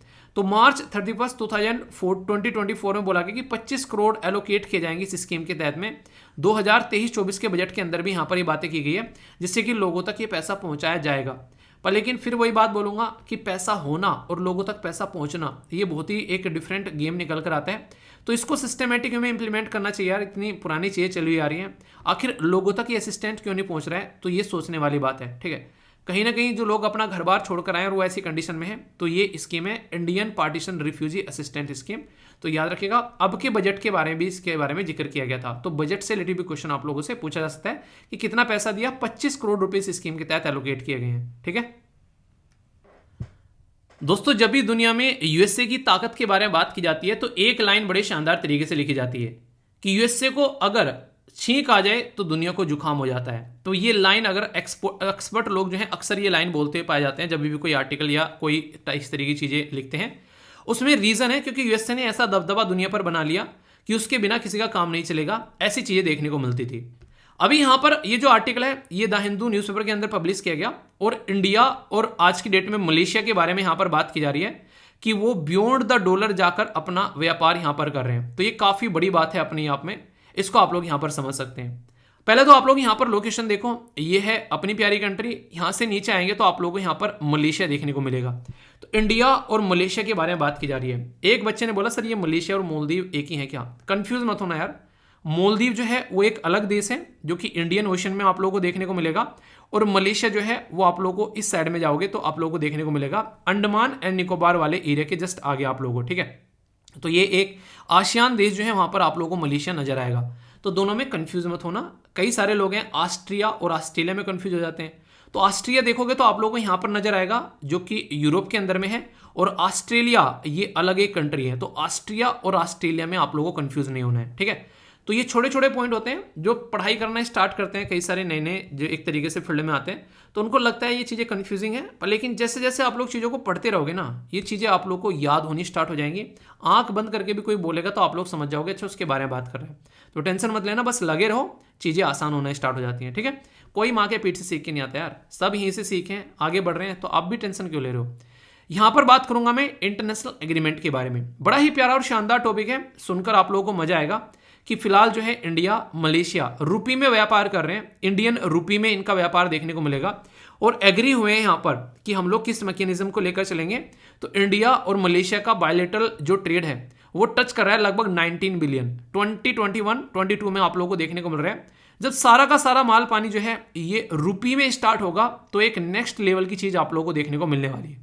उसी के बारे में एक्सप्लेन करने के लिए मैं ये आर्टिकल आप लोगों के सामने आया हूं लेकर। इसमें कुछ ऐसी बेसिक चीजें मैं आप लोगों को बताऊंगा जो कि आप लोगों का दिल खुश कर देंगे। अच्छा यार ये भी चीजें हैं, तो आप लोग उस टॉपिक को और अच्छे से कनेक्ट कर पाएंगे। सोचो अभी तो हम लोग डॉलर में व्यापार कर रहे थे, पर लेकिन डॉलर में व्यापार नहीं करेंगे, फिर इसमें व्यापार हम लोग कैसे करेंगे।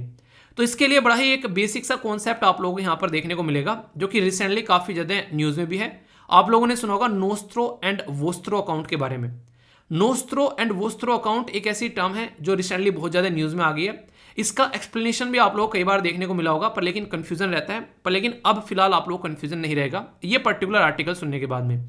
पहले तो एक टर्म का याद रखिए, नो, यानी कि सामने वाले को हम लोग नो बोल रहे हैं, भाई साहब ये हमारा है, इसको टच मत कर देना। नो का मतलब टच मत कर देना, ये हमारा है, यानी कि मेरा है ये, ठीक है। नो मीन्स नो, मैंने नो कह दिया तो नो। तो नोस्ट्रो का मतलब याद रखना ओवर्स, यानी कि ये हमारा है। वो नहीं कहते वो खड़ा वहां पर, वो है तुम्हारा, उसको ले लो भाई, ठीक है। वो पड़ी वहां तुम्हारी सामान, उसको उठा ले भाई वहां तक जाके। तो वो क्या हो गया, वो हो गया वोस्ट्रो। वो है तुम्हारा, योर्स, वोस्ट्रो। पहले तो नाम में कंफ्यूजन रहता है, नोस्ट्रो एंड वोस्ट्रो। तो नोस्ट्रो का मतलब हमारा कि नो टच मत करना, वोस्ट्रो का मतलब तुम्हारा, ओए वो पड़ा तुम्हारा, उठा ले वहां से, वो है तुम्हारा। तो ये टर्म पहले आप लोगों के माइंड में क्लियर होना चाहिए। अब ये कॉन्सेप्ट क्या है मैं आप लोगों को यहां पर बताता हूं। जैसे आज के डेट में आप लोग जो है यहां पर बैठे आईसीआईसी बैंक के अंदर में, तो यहां पर इंडिया के अंदर में आप लोग यहां पर बैठे हुए हैं, और यहां पर इंडिया के अंदर में बैठे हुए हैं, और यहां पर आप लोगों को व्यापार करना है किसी ऐसे इंसान से जो कि यूएसए के अंदर में बैठा हुआ है। तो यूएसए के अंदर में एक इंसान है और आप लोग इंडिया के अंदर में हो। तो यहां पर जब हम लोग यहां पर अपना बेसिकली अब डॉलर तो हम लोग यूज नहीं कर रहे हैं, तो हम लोग लोकल करेंसी में काम कर रहे हैं, तो हम लोग क्या करेंगे, अपना एक अकाउंट जो है हम लोग यहां पर यूएसए के सिटी बैंक में अपना अकाउंट खोल लेंगे। ठीक है, तो इसी तरीके से अगर यूएसए वाले चाहते हैं, कोई यूएसए कोई बिजनेसमैन है वो चाहता है कि हमारे साथ में व्यापार करना है, तो अपना कोई अकाउंट वो जो है हमारे यहां पर खोल लेगा।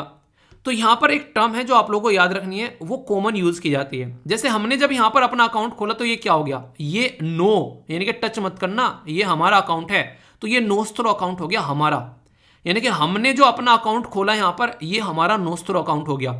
ऐसे ही जब कोई इंसान जो है वो यहां पर किसका है, न्यूयॉर्क का है, वो सेम बात हमारे लिए बोलेगा कि ओए मेरा अकाउंट है ये नोस्त्रो अकाउंट है, इसको टच मत करना। यानी कि यूएसए वाले के लिए ये अकाउंट जो हो गया नोस्त्रो अकाउंट हो गया, हमारा ये नोस्त्रो अकाउंट हो गया। पर लेकिन सेम जब दूसरी साइड में आप लोग जाकर देखोगे, ये जो अकाउंट हमारा है यहां पर, ये हमारा तो नोस्त्रो है, पर लेकिन यूएसए वालों के लिए ये वोस्त्रो अकाउंट है, यानी कि वो बोल रहे हैं तुम्हारा अकाउंट है जो हमारे यहां खुला हुआ है। ऐसे ही जो उनका अकाउंट हमारे यहां खुला हुआ है उसको हम बोलेंगे कि ये तुम्हारा अकाउंट है, यानी कि वोस्त्रो है, यानी कि ये उनका अकाउंट है।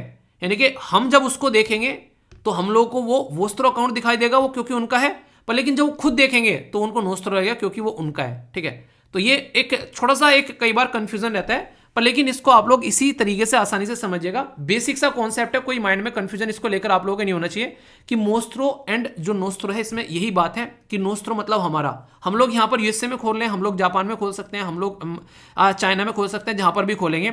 तो अभी रिजर्व बैंक ऑफ इंडिया ने कई सारे देश को यह बोला है कि तुम आओ हमारे देश के अंदर में। ठीक है, तो आप लोग आकर अपने देश, हमारे देश के अंदर में अपना अकाउंट, अपना वोस्त्रो अकाउंट खोल लो। यानी कि हमारी तरफ से तो वोस्त्रो हो गया, पर लेकिन खुलेगा उनकी तरफ से, जब वो देखेंगे तो उनका नोस्त्रो होगा। समझ में आ रहा है, बेसिक सा कॉन्सेप्ट है। नोस्त्रो का मतलब यहां पर सीधा सीधा ये है कि हमारा अकाउंट है, हमारा अकाउंट मतलब उनके बैंक में खुला हुआ हमारा अकाउंट, हमने उनके बैंक में ले जाकर प्रॉपर्टी रख दी, लोकर बनाकर, ओ भाई हमारी प्रॉपर्टी है वो। ठीक है, तो वो हमारे लिए नोस्त्रो होगी। पर लेकिन कोई उस बैंक का मैनेजर आ गया, कह रहा किसकी प्रॉपर्टी है, कि ये तो वोस्त्रो है ना, कौन की प्रॉपर्टी है।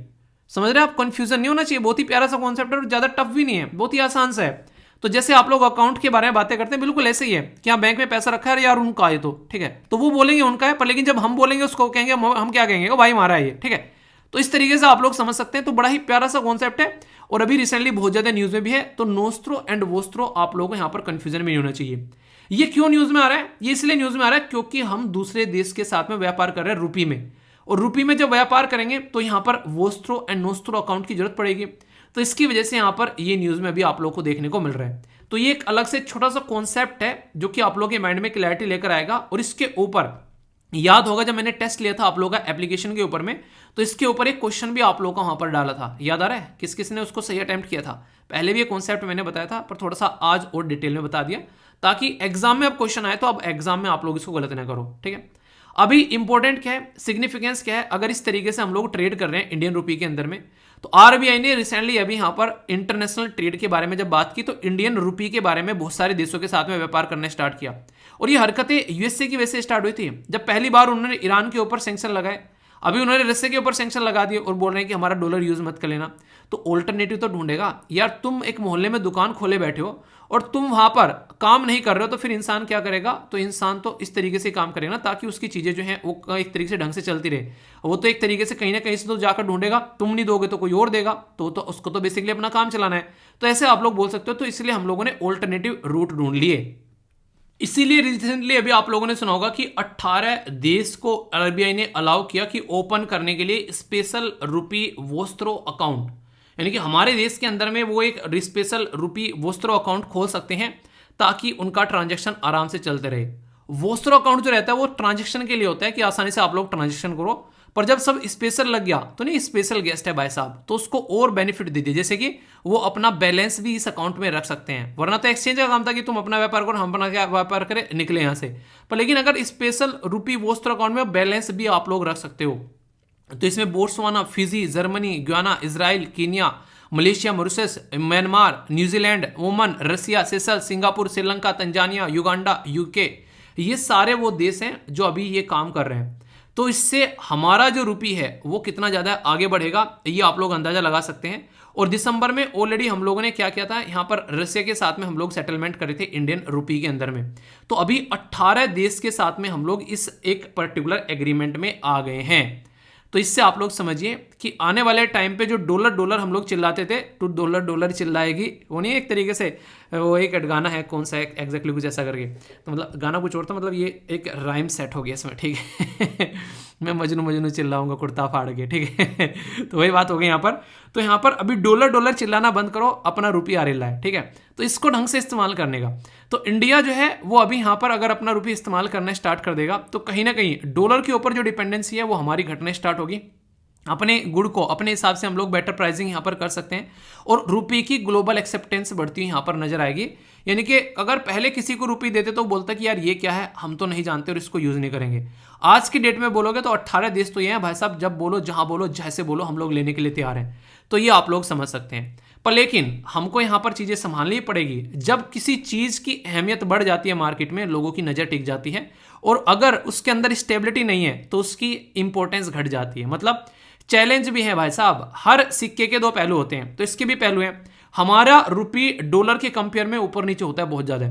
तो एक तरीके से जो वॉलेटिलिटी है इंटरनेशनल ट्रेड में, अगर आप लोग ढंग से चाहते हैं तो उसके अंदर स्टेबिलिटी होनी चाहिए करेंसी के अंदर। वो कब होगी? जब तुम्हारी अर्थव्यवस्था जो है वो अच्छी होगी, यानी कि तुम्हारी इकोनॉमी अच्छी होगी, तो ये काफ़ी अच्छा काम आप लोगों का चलता हुआ नजर आएगा। दूसरा, कई बार आप लोगों को देखने को मिलेगा कि हम लोग एक तरीके से क्या रहता है, कई सारी कॉम्प्लिकेशन रहती है कंट्रोल करने के लिए डोमेस्टिक सप्लाई, यानी कि आरबीआई अगर चाहे तो चीज़ों को कंट्रोल कर सकता है काफ़ी अच्छे से डोमेस्टिक लेवल पर। तो वो कंट्रोल जितना ज़्यादा होगा उतना ही बाहर वाले लोग जो हैं वो वहाँ पर आने से बचेंगे।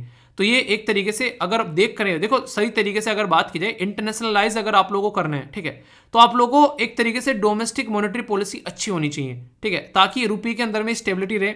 तो इस तरीके से आप लोगों को चीज़ें लेकर चलनी पड़ेगी, कहीं ना कहीं कॉम्पिटेटिव रहेगा अदर करेंसी के साथ में। इंडियन रुपी जो है कंपटीशन फेस करेगी, नॉर्मल सी बात है। वो कहेंगे नहीं यार ये वाली अच्छी, इसमें कर लेते हैं व्यापार। हम कहेंगे नहीं हमारी अच्छी है, नहीं मेरी अच्छी है, नहीं तेरी अच्छी है, तुझे दिख भी नहीं रही मेरी कितनी अच्छी है, तुझे अपनी पड़ी है, ये मेरी बच्ची है, ठीक है, तो इसको देखो कितनी अच्छी है। तो ये कहने का मतलब यहाँ पर सीधा सीधा ये होगा कि हमारी करेंसी हम लोगों को प्रमोट करनी पड़ेगी, उसके फायदे लोगों को समझाने पड़ेंगे कि देख भाई ये फायदे हैं, और इस तरीके से हम लोग लेकर चल सकते हैं। तो रुपी ट्रेड रूट को आरबीआई जो है वो आज के डेट में सपोर्ट कर रहा है। बहुत सारे अफ्रीकन देश भी हम लोग इसमें आज के डेट में पार्टिसिपेट कर सकें, और इंडिया जो है कई सारे देश के साथ में बहुत ही अच्छे लेवल पर यहाँ पर काम कर रहे हैं। तो इसके चलते आप लोग यहाँ पर ये समझ सकते हैं। ये भी स्लाइड यहाँ पर ये बता रही है कैसे हम लोग रुपये के अंदर में व्यापार कर रहे हैं, और क्यों हम लोग वोस्त्रो और नोस्त्रो अकाउंट खोल रहे हैं। अब वो बातें आप लोगों की समझ में आ ही गई, तो इसको अब आप लोगों के माइंड में बिल्कुल क्लैरिटी रहेगी, कोई भी कंफ्यूजन आप लोगों को यहाँ पर देखने को नहीं मिलेगा। तो बड़ा ही प्यारा सा और इंटरेस्टिंग सा टॉपिक था, क्वेश्चन बने तो कंफ्यूजन आप लोगों को इसके बारे में नहीं होना चाहिए, ठीक है। तो ट्रेड पॉलिसी के बारे में पर्टिकुलर एक आर्टिकल था आप लोगों का, ओके। यूपीएससी ने 2014 में यहां पर क्वेश्चन पूछा with reference of balance of payment. बोला जा रहा है कि विच ऑफ द फॉलोइंग, जो यहां पर एक तरीके से करंट अकाउंट के बारे में बात की जा रही है कि कॉन्स्टिट्यूट करता है यहां पर ये current account. Balance of trade, foreign exit, ये बैलेंस ऑफ एक तरीके से इनविजिबल या फिर स्पेशल ड्रॉइंग। तो यहां पर ये बात की जा रही है बैलेंस ऑफ पेमेंट के बारे में। तो कौन सी स्टेटमेंट यहां पर करेक्ट है? ओनली 1, ओनली 2 और 3, ओनली 1 और 3, या फिर D all of the above? सही आंसर क्या है ये आप लोगों को बताना है। नेक्स्ट क्वेश्चन यहां पर है कन्वर्टिबिलिटी ऑफ द रुपी के बारे में। तो इसके बारे में क्वेश्चन पूछा गया 2015 के बारे में। तो ये एक तरीके से इंटरेस्टिंग क्वेश्चन है। तो बोला जाए कि रुपी अगर बात करें कन्वर्टिबिलिटी के बारे में, बीइंग एबल टू जो convert rupee notes into the gold, allow the rupee जो वैल्यू है उसको to be the fixed in market force. इसी के साथ में freely permit convertible rupee to the other currency and the vice versa. Developing जो है an international market for the currency in India. सही आंसर क्या है अगर यहां पर आप लोगों से पूछ रहे, बेसिक सा क्वेश्चन है, इसका आंसर आप लोग दे सकते हो। एक इंटरेस्टिंग क्वेश्चन है यहां पर वोस्त्रो अकाउंट के बारे में, आप लोग देखते हैं। बोला जा रहा है कि it is an account that एक तरीके से correspondence bank hold on the behalf of another country. यानी कि वोस्त्रो अकाउंट का मतलब है कि किसी और कंट्री के बिहाफ में हम लोग यहां पर अपने यहां पर अकाउंट खोल रहे हैं, ऐसा कुछ है क्या? बताइए आप लोग। Vostro account maintain in the foreign currency, ये एक तरीके से फॉरेन करेंसी मेंटेन करते हैं, where nostro account is domestic currency. इसके बारे में बात करेंगे। Vostro account serve as the एक तरीके से economy way for the smaller domestic bank to access the financial resources service to the large foreign bank. यानी कि लोकल बैंक जो है वो फॉरेन बैंक के रिसोर्सेज को एक्सेस कर पाता है इस पर्टिकुलर अकाउंट के थ्रू, ठीक है। कौन सी स्टेटमेंट करेक्ट है? 1 2 2 3 1 3 या फिर ऑल ऑफ द अबव? तो बिल्कुल बेसिक सी चीज है। सबसे पहले तो मैंने बता दिया अभी वोस्त्रो अकाउंट क्या होता है, ठीक है। तो अकाउंट होता है correspondence bank to hold on the behalf of another bank. यानी कि जैसे हमारे देश के अंदर में कोई खोल रहा है तो वोस्त्रो अकाउंट हो गया सामने वाले का, उसने हमारे बैंक में यहां पर खोला है। पर लेकिन ये वाली स्टेटमेंट यहाँ पर गलत आप लोगों को देखने को मिल रही है, ठीक है। वोस्त्रो अकाउंट जो है फॉरेन करेंसी में और नोस्त्रो अकाउंट जो है वो डोमेस्टिक करेंसी में, ये स्टेटमेंट यहाँ पर गलत है और ये भी सही है। तो आंसर यहाँ पर सी हो गया, कंफ्यूजन नहीं होना चाहिए। जो स्टेटमेंट वहां पर बोली है वोस्त्रो अकाउंट जो है वो maintain in the domestic currency, क्योंकि खोला इसलिए जा रहा है हमारे देश में वोस्त्रो अकाउंट यार, उनका सामने वाले का, क्योंकि वो हमारी करेंसी को इस्तेमाल करना चाहते हैं, इसलिए तो वोस्त्रो खोल रहे हैं। और हम लोग यहाँ पर नोस्त्रो खोल रहे हैं उनके अकाउंट में जाकर, तो उसका मतलब हो गया उनकी करेंसी में हम लोग व्यापार करेंगे। तो हम लोग को मान लीजिए यूएसए के साथ में तो हम लोग डॉलर में वहां पर जाकर व्यापार करेंगे, उनकी लोकल करेंसी में हमारे यहाँ आएंगे तो रुपये में व्यापार करेंगे। तो ऐसे आप लोग समझ सकते हैं। तो नोस्त्रो अकाउंट जो हम लोग खोलेंगे वो फॉरेन करेंसी में खोलेंगे उनके वहां पर, और वो हमारे यहाँ पर जो वोस्त्रो अकाउंट खोलेंगे वो खोलेंगे यहाँ पर हमारी डोमेस्टिक करेंसी में। तो ये काफी इंटरेस्टिंग क्वेश्चन आप लोग का बन जाता है, ठीक है। ये क्वेश्चन सीधा सीधा है, फ्रीली परमिट करने हैं कन्वर्ट करने के रूपी टू द अदर करेंसीज और वाइस वर्सा। तो ये आंसर बिल्कुल सी हो गया इसका। तो कोई कंफ्यूजन इसको लेकर आप लोगों के माइंड में नहीं होना चाहिए। तो ये एक तरीके से फ्लो ऑफ जो हमारी देश की करेंसी को और एक तरीके से दिखाते हैं यहाँ पर, ठीक है। ये क्वेश्चन है, इसका आंसर क्या हो गया? इसका आंसर सी देखने को मिलेगा आप लोगों को, ठीक है। तो ये आंसर यहाँ पर सी हो गया। सी का मतलब क्या हो गया यहाँ पर? सी का मतलब हो गया 1 and 3, और 1 and 3 का मतलब क्या हो गया? बैलेंस ऑफ ट्रेड हो गया, और नेक्स्ट यहाँ पर 3 हो गया बैलेंस ऑफ इनविजिबल, ठीक है। तो ये यहाँ पर आप लोगों को देखने को मिलेगा जब हम लोग बात करते हैं करेंसी इसके करंट अकाउंट के बारे में। ये कुछ बेसिक चीजें होगी, बैलेंस ऑफ पेमेंट का पूरा टॉपिक है ये। वैसे तो इसके बारे में फिर कभी और तसल्ली में बातें करूंगा, आप लोगों को बहुत सारी चीजें बताऊंगा कैसे कैसे चीजें चलती हैं। करंट अकाउंट और कैपिटल अकाउंट क्या होता है इसके बारे में भी कई बार बातें हालांकि हम लोगों ने की है, पर लेकिन वही है, कई सारे बच्चे बोलते हैं सर इसके ऊपर स्पेशल वीडियो बनाकर डाल दो। तो चलिए कोई नहीं, कोई देखेंगे। कई सारे बच्चे कई सारे डिमांड कर रहे हैं यार, इसके बारे में मैं कुछ सोच रहा हूँ, थोड़ी सी बातें कुछ आप लोगों के लिए। जैसे कि आप लोगों को पता है कि वीडियो के अंदर में हम लोग टॉपिक कवर करते हैं, ठीक है। जैसे कि अभी हम लोगों ने इससे पहले टॉपिक कवर किया, अभी वोस्त्रो एंड नोस्त्रो अकाउंट वाला टॉपिक कवर हो गया यहाँ पर।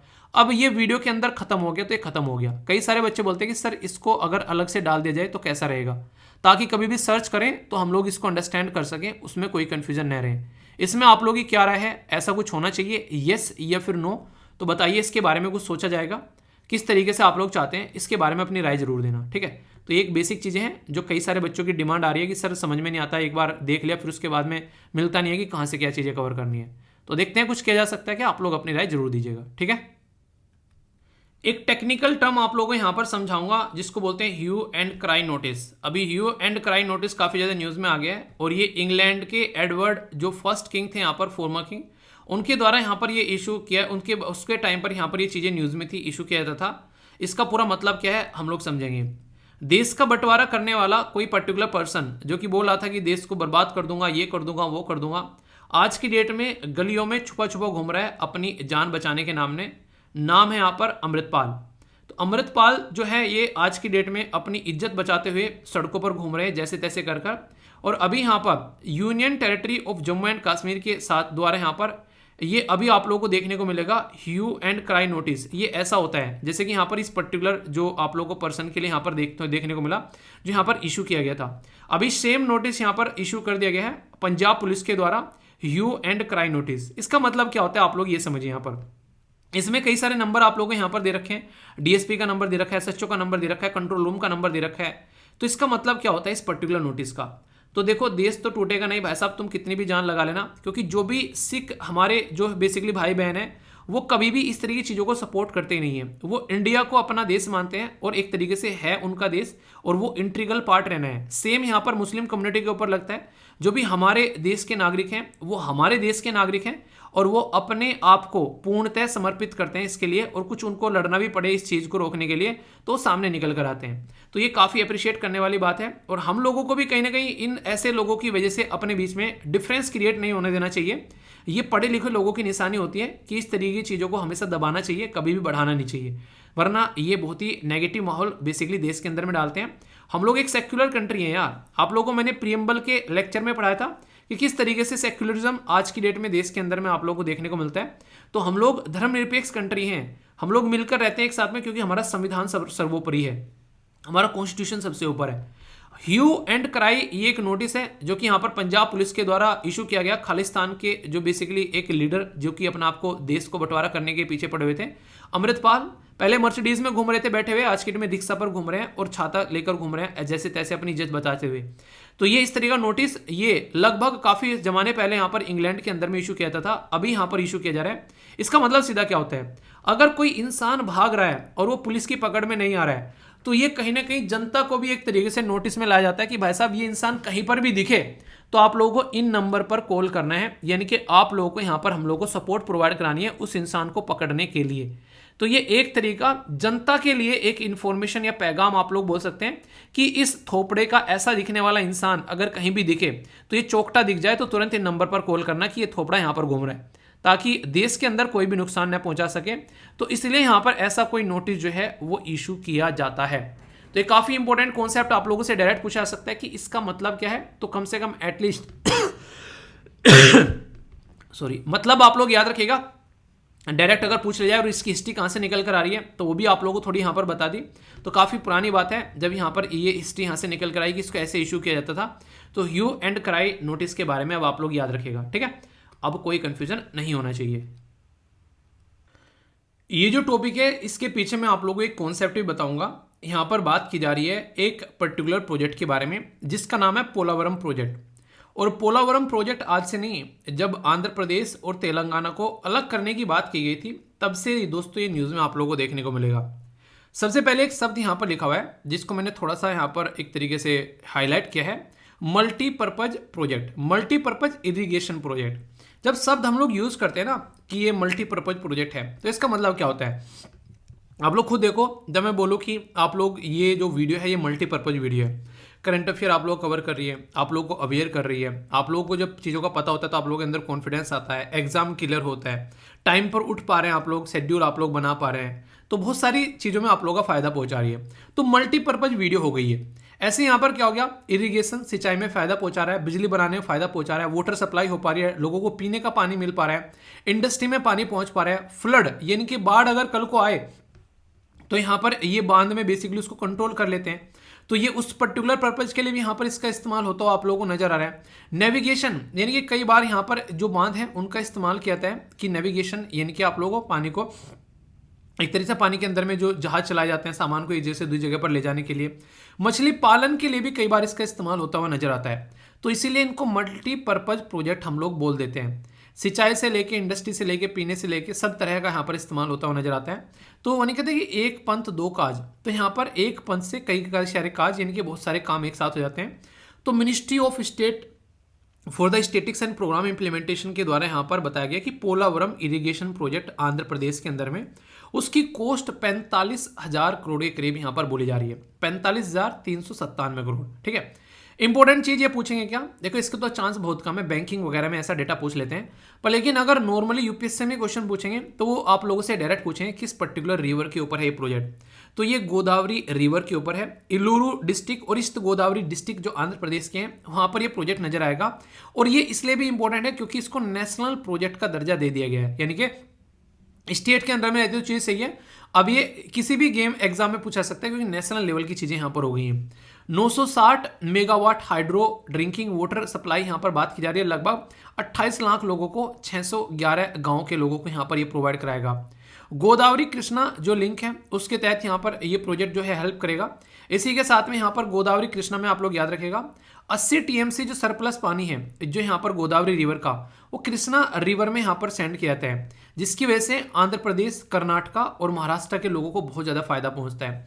तो इसकी वजह से भी ये कई बार न्यूज़ में आप लोगों को देखने को मिलता है। तो इसके बारे में आप लोग याद रखिएगा। क्वेश्चन अगर आप लोगों से पूछा जाए पर्टिकुलर प्रोजेक्ट के बारे में तो एग्जैक्ट लोकेशन भी आप लोगों के सामने है पोलावरम प्रोजेक्ट के बारे में। तो इससे रिलेटेड पोलावरम कैलान भी है जो यहाँ पर गोदावरी से कृष्णा के अंदर में यहाँ पर पानी जो है वो ट्रांसफर करने की बात कर रही है, ठीक है। तो ये कुछ बेसिक चीज़ें आप लोगों को जब पता रहेगा तो क्वेश्चन बनेगा अगर यहाँ से तो आप लोगों के माइंड में कन्फ्यूजन नहीं आएगा। तो बेसिक चीज़ें जरूर याद रखा करो, ठीक है। अभी हमारे देश के अंदर में कई सारे एरिया में कई सारे टनल बनाए जा रहे हैं। टनल क्या होता है, ये गुफा होती है, इसमें से गाड़ियां निकलती हैं, कई बार ट्रेन निकलती हैं। तो टनल किस चीज़ के लिए बनाया गया है उसके ऊपर डिपेंड करता है। आप लोग कभी बैठे हैं किसी गाड़ी में या फिर ट्रेन में जो सुरंग के अंदर से निकल कर जा रही हो, अंधेरा रहता है, काफ़ी दूर तक आप लोगों को देखने को मिलता है कई बार, ठीक है। कई बार उसके अंदर कई डर भी लगता है कि चाहे यार ये क्या है जब पहली बार बैठता है इंसान।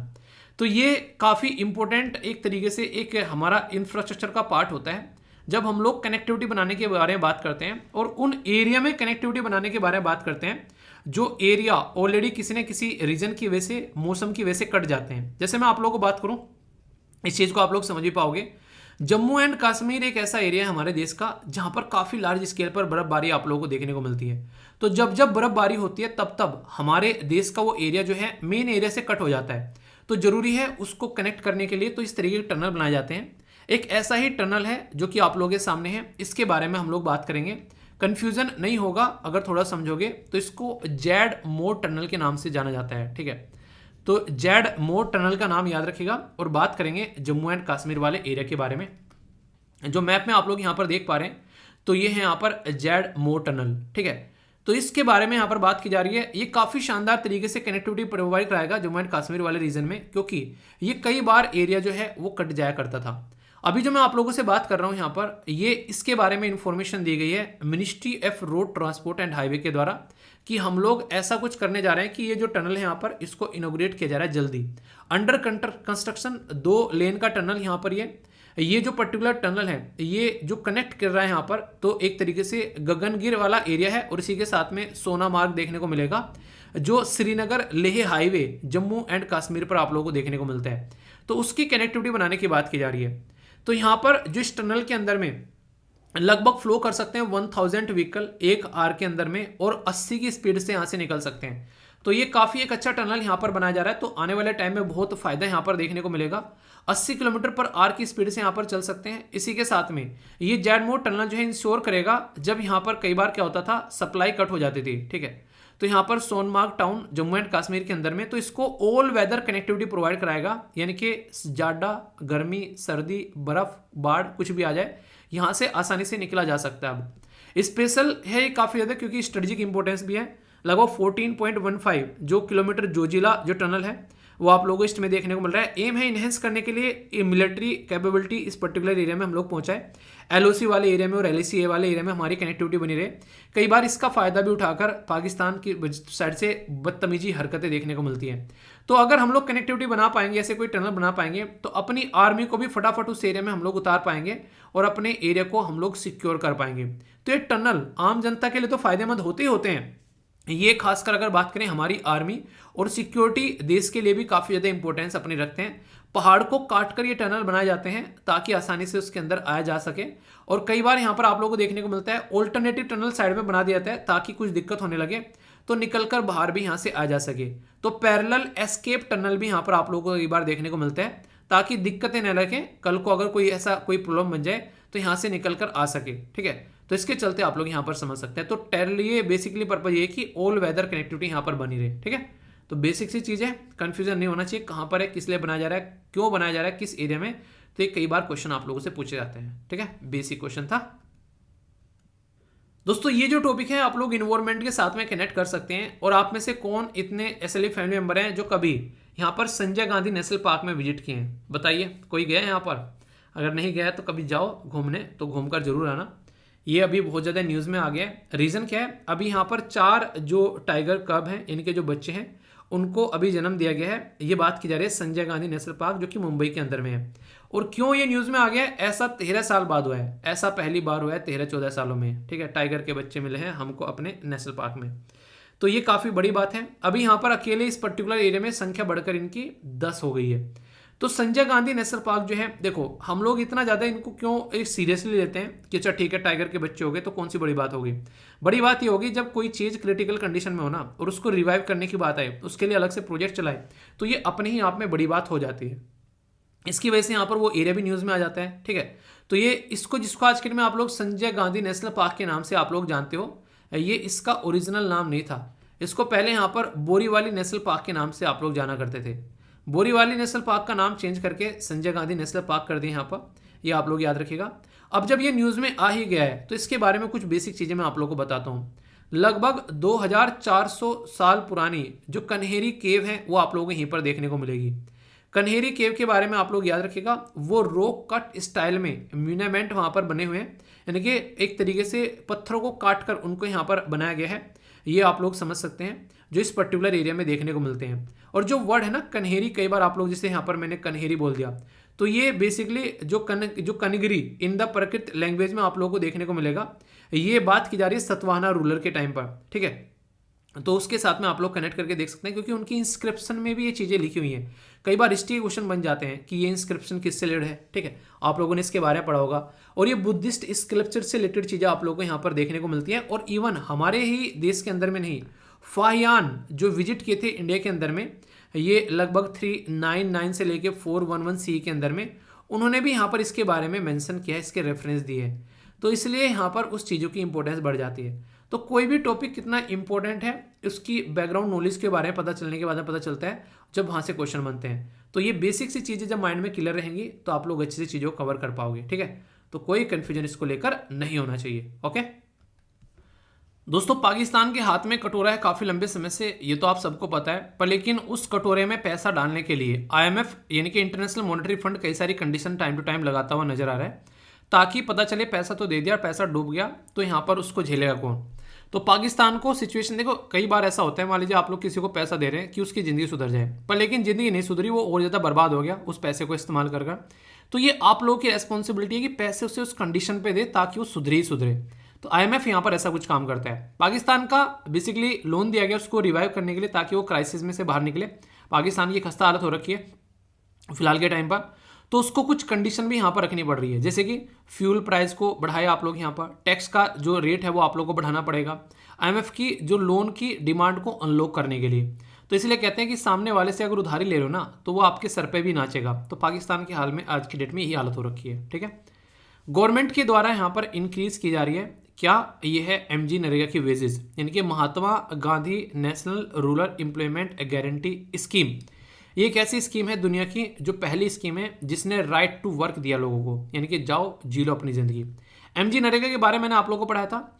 तो ये National Rural Employment Guarantee Act जो नरेगा है, इसको Mahatma Gandhi National Rural Employment Guarantee Act भी आप लोग बोलते हैं।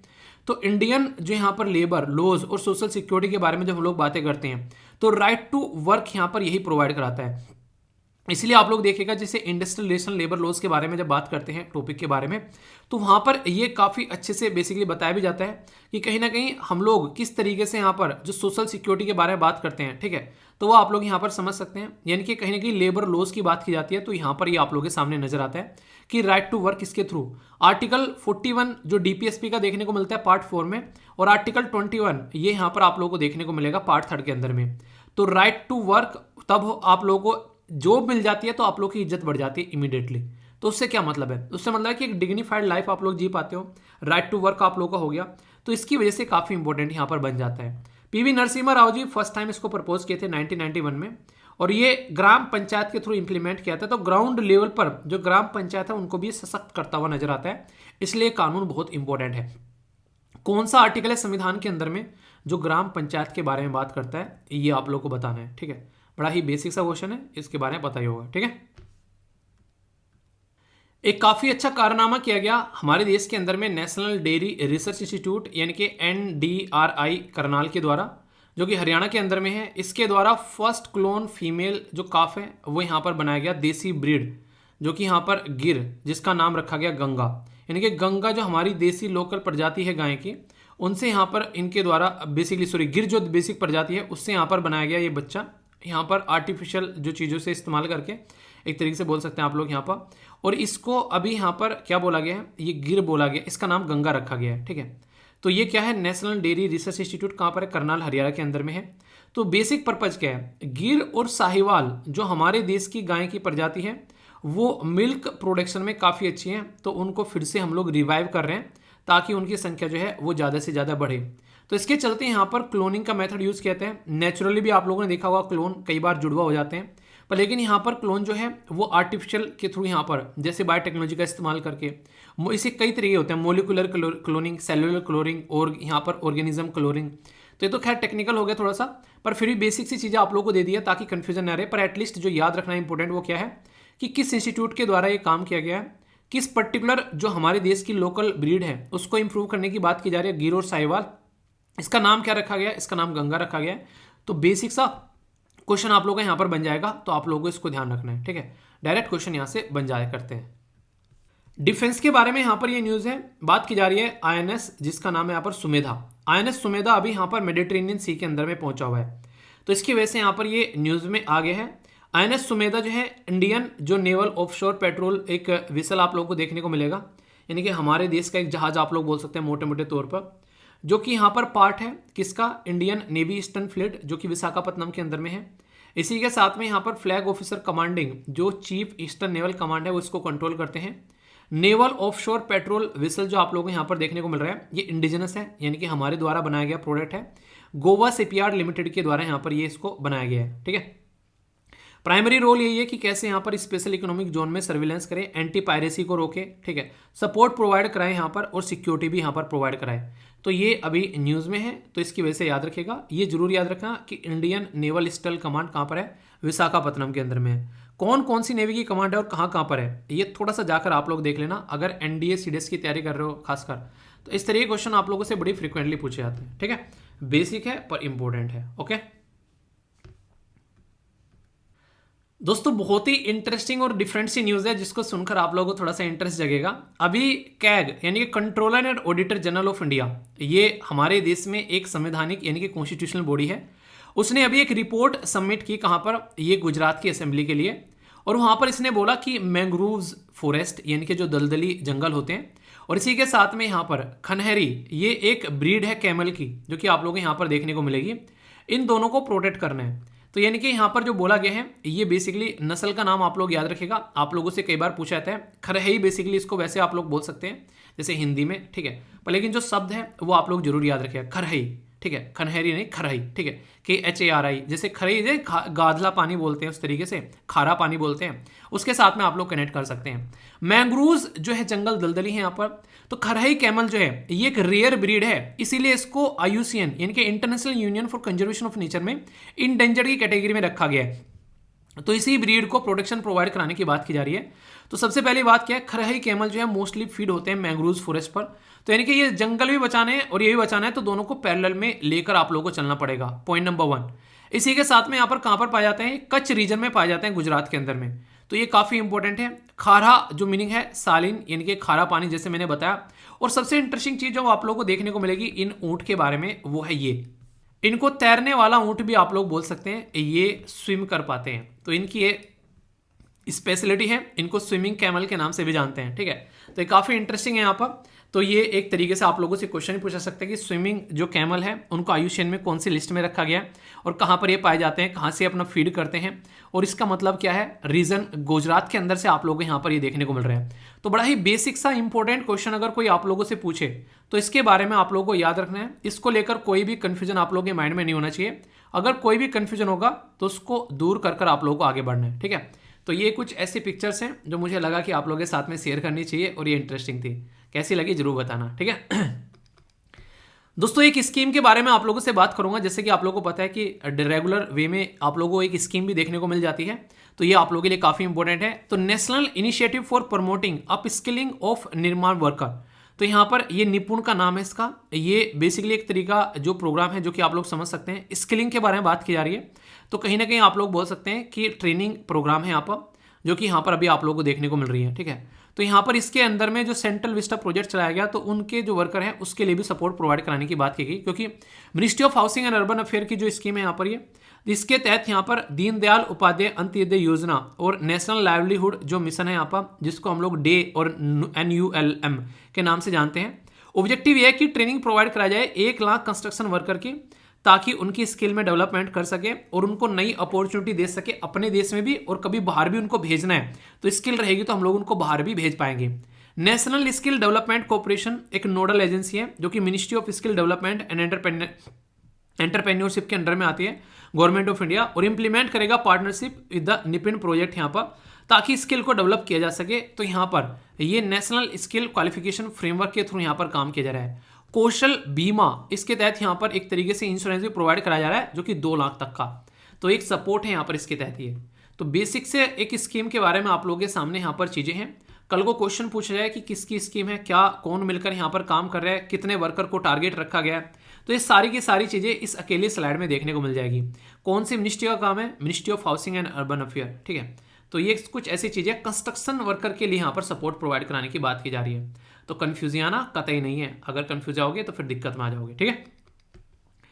टेनिस के बारे में बात करें तो चेक प्लेयर जिनका नाम भी आप लोगों को हालांकि थोड़ा बहुत याद रख लेना, तो यहाँ पर इनका नाम है पेट्रा कोविटोवा, ठीक है। तो इनके द्वारा डिफीट किया गया कजाकिस्तान का, जिनका नाम है एलेना, नाम है यहाँ पर रायबकिना, ठीक है। तो यहाँ पर ये तो एक बेसिक होगी, कहाँ पर? ये है मियामी ओपन के अंदर में। ये याद एक बार को रखो या ना रखो, पर ये जरूर याद रखेगा। फॉर्मर इंडियन क्रिकेटर, ये आप लोगों को यहाँ पर पिक्चर में भी देखने को मिल रहा है, जिनका नाम है सलीम दुरानी, ठीक है।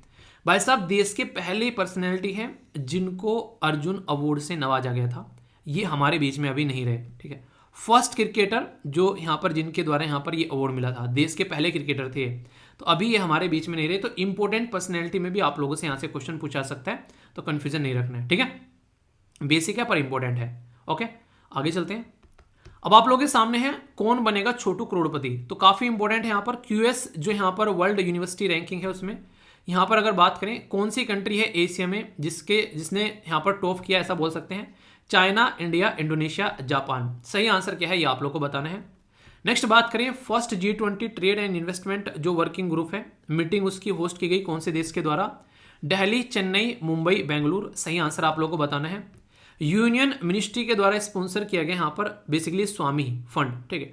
तो आप लोगों को बताना है यहाँ पर कौन सी मिनिस्ट्री का है? Ministry of commerce, finance, urban affair या ministry of rural and development. Next question आप लोगों के सामने बात की जा रही है अंजी खाद ब्रिज के बारे में। तो ये मैंने आप लोगों से डिटेल में डिस्कस किया था, बताया भी था क्या क्या ये किस रिवर के नाम पर इसका नाम रखा गया है। सिक्किम, आसाम, जम्मू कश्मीर या हिमाचल प्रदेश। सही आंसर क्या है? क्वेश्चन को अटेम्प्ट करो। एक सी सेट का भी क्वेश्चन आप लोगों के ऊपर, यहाँ पर डायरेक्शन बेस्ड क्वेश्चन है, देखता हूँ कौन सी आंसर देता है, फिर आंसर बताया जाएगा, ठीक है। तब तक आप लोगों के सामने है मैप बेस्ड क्वेश्चन, उसको देखते हैं। यहाँ पर बात की जा रही है सैंडी वाइल्ड लाइफ सेंचुरी के बारे में। सैंडी, ठीक है। तो सैंडी वाइल्ड लाइफ सेंचुरी कहाँ पर है? तो ये उत्तर प्रदेश के जो बेसिकली जो उत्तर प्रदेश का सैंडी और हरदोई वाला रीजन है वहाँ पर देखने को मिलेगा। सैंडी वाइल्ड लाइफ सेंचुरी जो है ये क्रिएट की गई थी 1990s में, और यहाँ पर ये एक काफ़ी इंपॉर्टेंट वाइल्ड लाइफ सेंचुरी है जो कि माइग्रेटरी वर्ड के लिए काफ़ी इंपॉर्टेंट है और लोकल लोगों को भी फायदा पहुंचाती है। रामसर साइट बनाया गया इसको रिसेंटली अभी, तो इसलिए न्यूज़ में थी और मैंने बोला था रामसर साइट आप लोग की सारी कवर करेंगे। तो ये सैंडी वर्ड सेंचुरी जो है वो रामसर साइल है। एनसेट नाम इसको धार झील के नाम से जानते थे, पुराना नाम था धार झील, अब सैंडी बोलते हैं, ठीक है। यानी गांव से निकल कर आते सैनी बाहर हो गया सैंडी। तो आप लोग याद रखिएगा, तो धार को सैंडी कर दिया इन्होंने। रिवर जो गारा है वो फॉर्मली रिवर गरुण गंगा थी जो कि पास होती है सेंचुरी के पास से। तो इस तरीके से भी क्वेश्चन आप लोग कई बार बन जाते हैं। बेसिक इन्फॉर्मेशन होती है, याद रखोगे कायदे होने याद रखोगे तो अच्छा रहेगा, ठीक है। तो कोई कंफ्यूजन यहाँ पर नहीं होना चाहिए। बाकी और भी कई सारी यहाँ पर आप लोगों को देखने को मिल जाएगी जो रामसर साइट है, कंफ्यूजन नहीं होना चाहिए। रिवीजन करते रहो, डेली रिवीजन कर ही चीज़ें आगे लेकर चलते हैं, ठीक है। तो अभ्यास बना रहना चाहिए। क्यूएस रैंकिंग में चाइना ने टॉप किया, ये याद रखिएगा इसके बारे में। इंडिया जो है वो सेकंड मोस्ट रिप्रेजेंटेटिव कंट्री है एशिया में। नंबर अगर देखेंगे रैंक जो है यूनिवर्सिटी की 66वीं आफ्टर चाइना, चाइना टॉप पर है यहाँ पर, ठीक है। तो डायरेक्ट क्वेश्चन बन सकता है, पहले पर इंडिया चाइना हो गया, दूसरे पर इंडिया। G20 इन्वेस्टमेंट वर्किंग जो मीटिंग है वो किसके द्वारा होस्ट की गई? तो मुंबई के द्वारा होस्ट की गई, यहाँ पर अभी महाराष्ट्र के अंदर में। तो ऑप्शन सी हो गया आप लोगों के सामने। कौन सी मिनिस्ट्री का है? तो मिनिस्ट्री ऑफ फाइनेंस के अंदर आप लोगों को देखने को मिलेगा, ठीक है। तो स्पेशल विंडो फॉर अफोर्डेबल जो मिड इनकम हाउसिंग, तो मिनिस्ट्री ऑफ फाइनेंस यहाँ पर इसके लिए सपोर्ट प्रोवाइड करा रही है, ठीक है। आगे चलते हैं। यहाँ पर एक सेकेंड, यहाँ पर बात की जा रही है, अरे नहीं यार एक सेकेंड रुकना, 1 सेकेंड। अच्छा नेक्स्ट है यहाँ पर अंजी खाद ब्रिज के बारे में मैंने आप लोगों से बात की। तो जम्मू कश्मीर में फर्स्ट केबल स्टेट ब्रिज है जो कि रेलवे का बनाया गया, अब पहली बार अंजी रिवर के ऊपर जम्मू एंड कश्मीर में। अब तक रेलवे का केबल ब्रिज नहीं बनाया गया था, ठीक है। वैसे केबल ब्रिज आप लोग को बहुत देखने को मिलेंगे, जैसे दिल्ली के अंदर भी एक केबल ब्रिज है, नाम बताइए जरा उसका। याद आ रहा है? बताइए। सी सेट का क्वेश्चन आप लोगों के सामने, इसका आंसर डी है। तो आप लोग देखते हैं यहाँ पर, ये पर्टिकुलर आंसर हो गया। इसी के साथ में हम लोगों ने देखा यहाँ पर इंपॉर्टेंट लोकेशन, कंफ्यूजन नहीं होना चाहिए। अब बनेंगे, कौन बनेगा इंग्लिश पति या फिर जो भी है यहाँ पर बेसिकली आप लोगों को अंग्रेजी इंप्रूव करने का काम करेंगे। तो एक एक शब्द आप लोगों के लिए इंपॉर्टेंट है यहाँ पर, सेंटेंस फ्रेम जरूर करना। और कई सारे बच्चे बोलते हैं सर ये तो फेवरेट है, इसका तो इंतजार करते हैं। किस किस का फेवरेट है ये पोर्सन है, बताइए जरूर। कौन सा पोर्सन सबसे फेवरेट है आपका, बराबर बताइए तो सही, मैं भी तो जानूँ। रिसेप्टिव के बारे में बात की जा रही है। तो रिसेप्टिव होता है ग्रहणशील, यानी कि चीज़ों को, जो खुले विचार वाला आदमी नहीं है भाई साहब, कोई हो गया कि बस ये बातें से मेरे सामने बोल मत देना, इसके अलावा कई बार ना संकुचित सोच वाले कि किसी के बारे में बात करते हैं कि ये लड़की को पढ़ाना है, ठीक है, तो उनकी एक सोच रहती है कि नहीं भाई साहब बिल्कुल नहीं पढ़ाना है। तो आप लोगों को देखने को मिला कुछ लोग ऐसे होते हैं कि नहीं यार सबको पढ़ाना है, तो इस तरीके से आप लोगों को देखने को मिलेगा। तो मतलब एक सोच को खुली सोच वाली रखना, शौचालय की बात नहीं कर रहा हूँ, सोच की बात कर रहा हूँ, विचार की बात कर रहा हूँ, ठीक है। तो रिसेप्टिव, तो आप रिसेप्टिव हैं या फिर रिपल्सिव हैं, आप लोगों को बताना है, ठीक है। यानी कि आप लोग एक्सेप्ट करते हैं या फिर एक्सेप्ट नहीं करते हैं। ब्रॉड माइंडेड, खुला माइंडेड, जो कि एक तरीके से नहीं, कई बार कहते हैं गांधी जी सबको एक आंख से देखते थे, मतलब समान नजर से देखते थे। तो ये आप लोगों के लिए दोहा भी इस्तेमाल किया था एक तरीके से। नेक्स्ट शब्द है यहाँ पर, यह है वोरेशियस, सत्यनिष्ठ, यानी कि एक तरीके से ट्रुथ बोलने वाला इंसान, उसको डर नहीं लगता। भाई साहब युधिष्ठिर है बिल्कुल, मतलब कितनी भी बुरी कंडीशन में क्यों ना इंसान सत्य नहीं छोड़ेगा। तो ये बातें बोल सकते हैं, ठीक है। तो काफी इंपॉर्टेंट है। डिमस्टिफाई, आप लोग देखते हैं यहाँ पर, ये काफी अच्छा है। स्पष्ट करना चीजों को, झोल मेल में नहीं रखना यार। जो चीजें हैं सामने हैं, नहीं है तो नहीं है, चलेंगे साथ में, साथ रहेंगे साथ में, नहीं रहेंगे तो नहीं रहेंगे। बिल्कुल स्पष्ट बोल देना बातों को, माइंड में बिल्कुल क्लियर रखना चीजों को, सब्जेक्ट बिल्कुल क्रिस्टल क्लियर माइंड में लेकर चलना। ये ऑप्शनल है, ये चीजें हैं, सारी चीजें क्लियर है, तो ये समझ सकते हैं। और जो ये दो चीजें नहीं करता है ना, ये आप लोगों को अक्सर कैसे देखने को मिलेंगे, ये सिकड़, यानी कि कमजोर या फिर कामचोर, ठीक है ना। आप लोग याद रखिएगा, कामचोर आदमी जो है वो चीजों को स्पष्ट नहीं करेंगे और सत्यनिष्ठ नहीं रहेंगे। वो बचते हुए आप लोगों को नजर आएंगे, जानबूझकर झूठ बोलते हुए नजर आएंगे। किसी को बोले यार ये काम कर देना, यार ना वहाँ दोस्त आ गए थे, घर में दिक्कत होगी, डेली तो अपने बाबा दादी नाना नानी को मारते रहते हैं, घर में इसकी डेथ हो गई, इस वजह से नहीं कर पाए। ये सारी देखने को मिलेगी। स्क्यूड का मतलब है तिरछा करना, यानी कि एक तरीके से सडन चेंज किसी चीज़ में, पोजीशन चेंज कर देना। अभी मान लीजिए सामने वाला कुछ बोला था, पलट जाना, ऐसा नहीं। तो ये वाली कंडीशन आप लोगों को देखने को मिलती है। हर इंसान का सोचने का तरीका है, बाकी आप लोग समझदार हैं, अच्छे बच्चे, सारी बातें जानते हैं, ठीक है। तो ये थे यहाँ पर शब्द, कैसे लगे जरूर बताना। सेंटेंस फॉर्म जरूर किया करो यार, नहीं करोगे तो सारी चीज़ें निकल जाएंगी सर पे से, कुछ याद नहीं रहेगा। कैसा लगा आज का लेक्चर। और आज की क्लास जो होगी आप लोगों की कंप्यूटर की और इसी के साथ में इंग्लिश की, तो दोनों नए टीचर हैं, लेक्चर देखना मजा आ जाएगा देखकर, ठीक है। फीडबैक जरूर देना कैसे लगे आप लोगों को टीचर, ताकि मैं भी चीज़ों को अंडरस्टैंड कर पाऊँ और इससे आप लोग चीज़ें और अच्छे से समझ पाएँ, ठीक है। तो यानी कि जो बोला था इंग्लिश के टीचर चेंज करने का, तो उनको चेंज किया गया। बड़े ही अच्छे से एक्सप्लेन करेंगे जो टीचर नए हैं, मतलब बहुत ही एक एक्सपीरियंस टीचर है बेसिकली, ठीक है। मजा आ जाएगा आप लोगों को लेक्चर देख के, ठीक है। तो जो आप लोगों की समस्या थी वो दूर की जा रही है, बाकी आराम आराम से चीज़ें हैं तो बदलती रहेंगी। जो भी आप लोगों की रिक्वायरमेंट होगी, बस अच्छे से पढ़ाई करनी है आप लोगों को मन लगाकर, ठीक है। सारी चीज़ें एप्लीकेशन पर मिलती हैं, उसका लिंक वीडियो के नीचे मिल जाएगा, जाकर आप लोग इसको देख लेना। नेक्स्ट वीडियो में मिलता हूँ, तब तक अपना ध्यान रखिए। इस लेक्चर की पीडीएफ भी आप लोगों को एप्लीकेशन और टेलीग्राम दोनों पर मिल जाएगी। तो बड़ों को नमस्ते, छोड़ों को प्यार, छोटी सी लाइफ एंजॉय करा। मिलता हूँ नेक्स्ट वीडियो में, तब तक के लिए जय हिंद।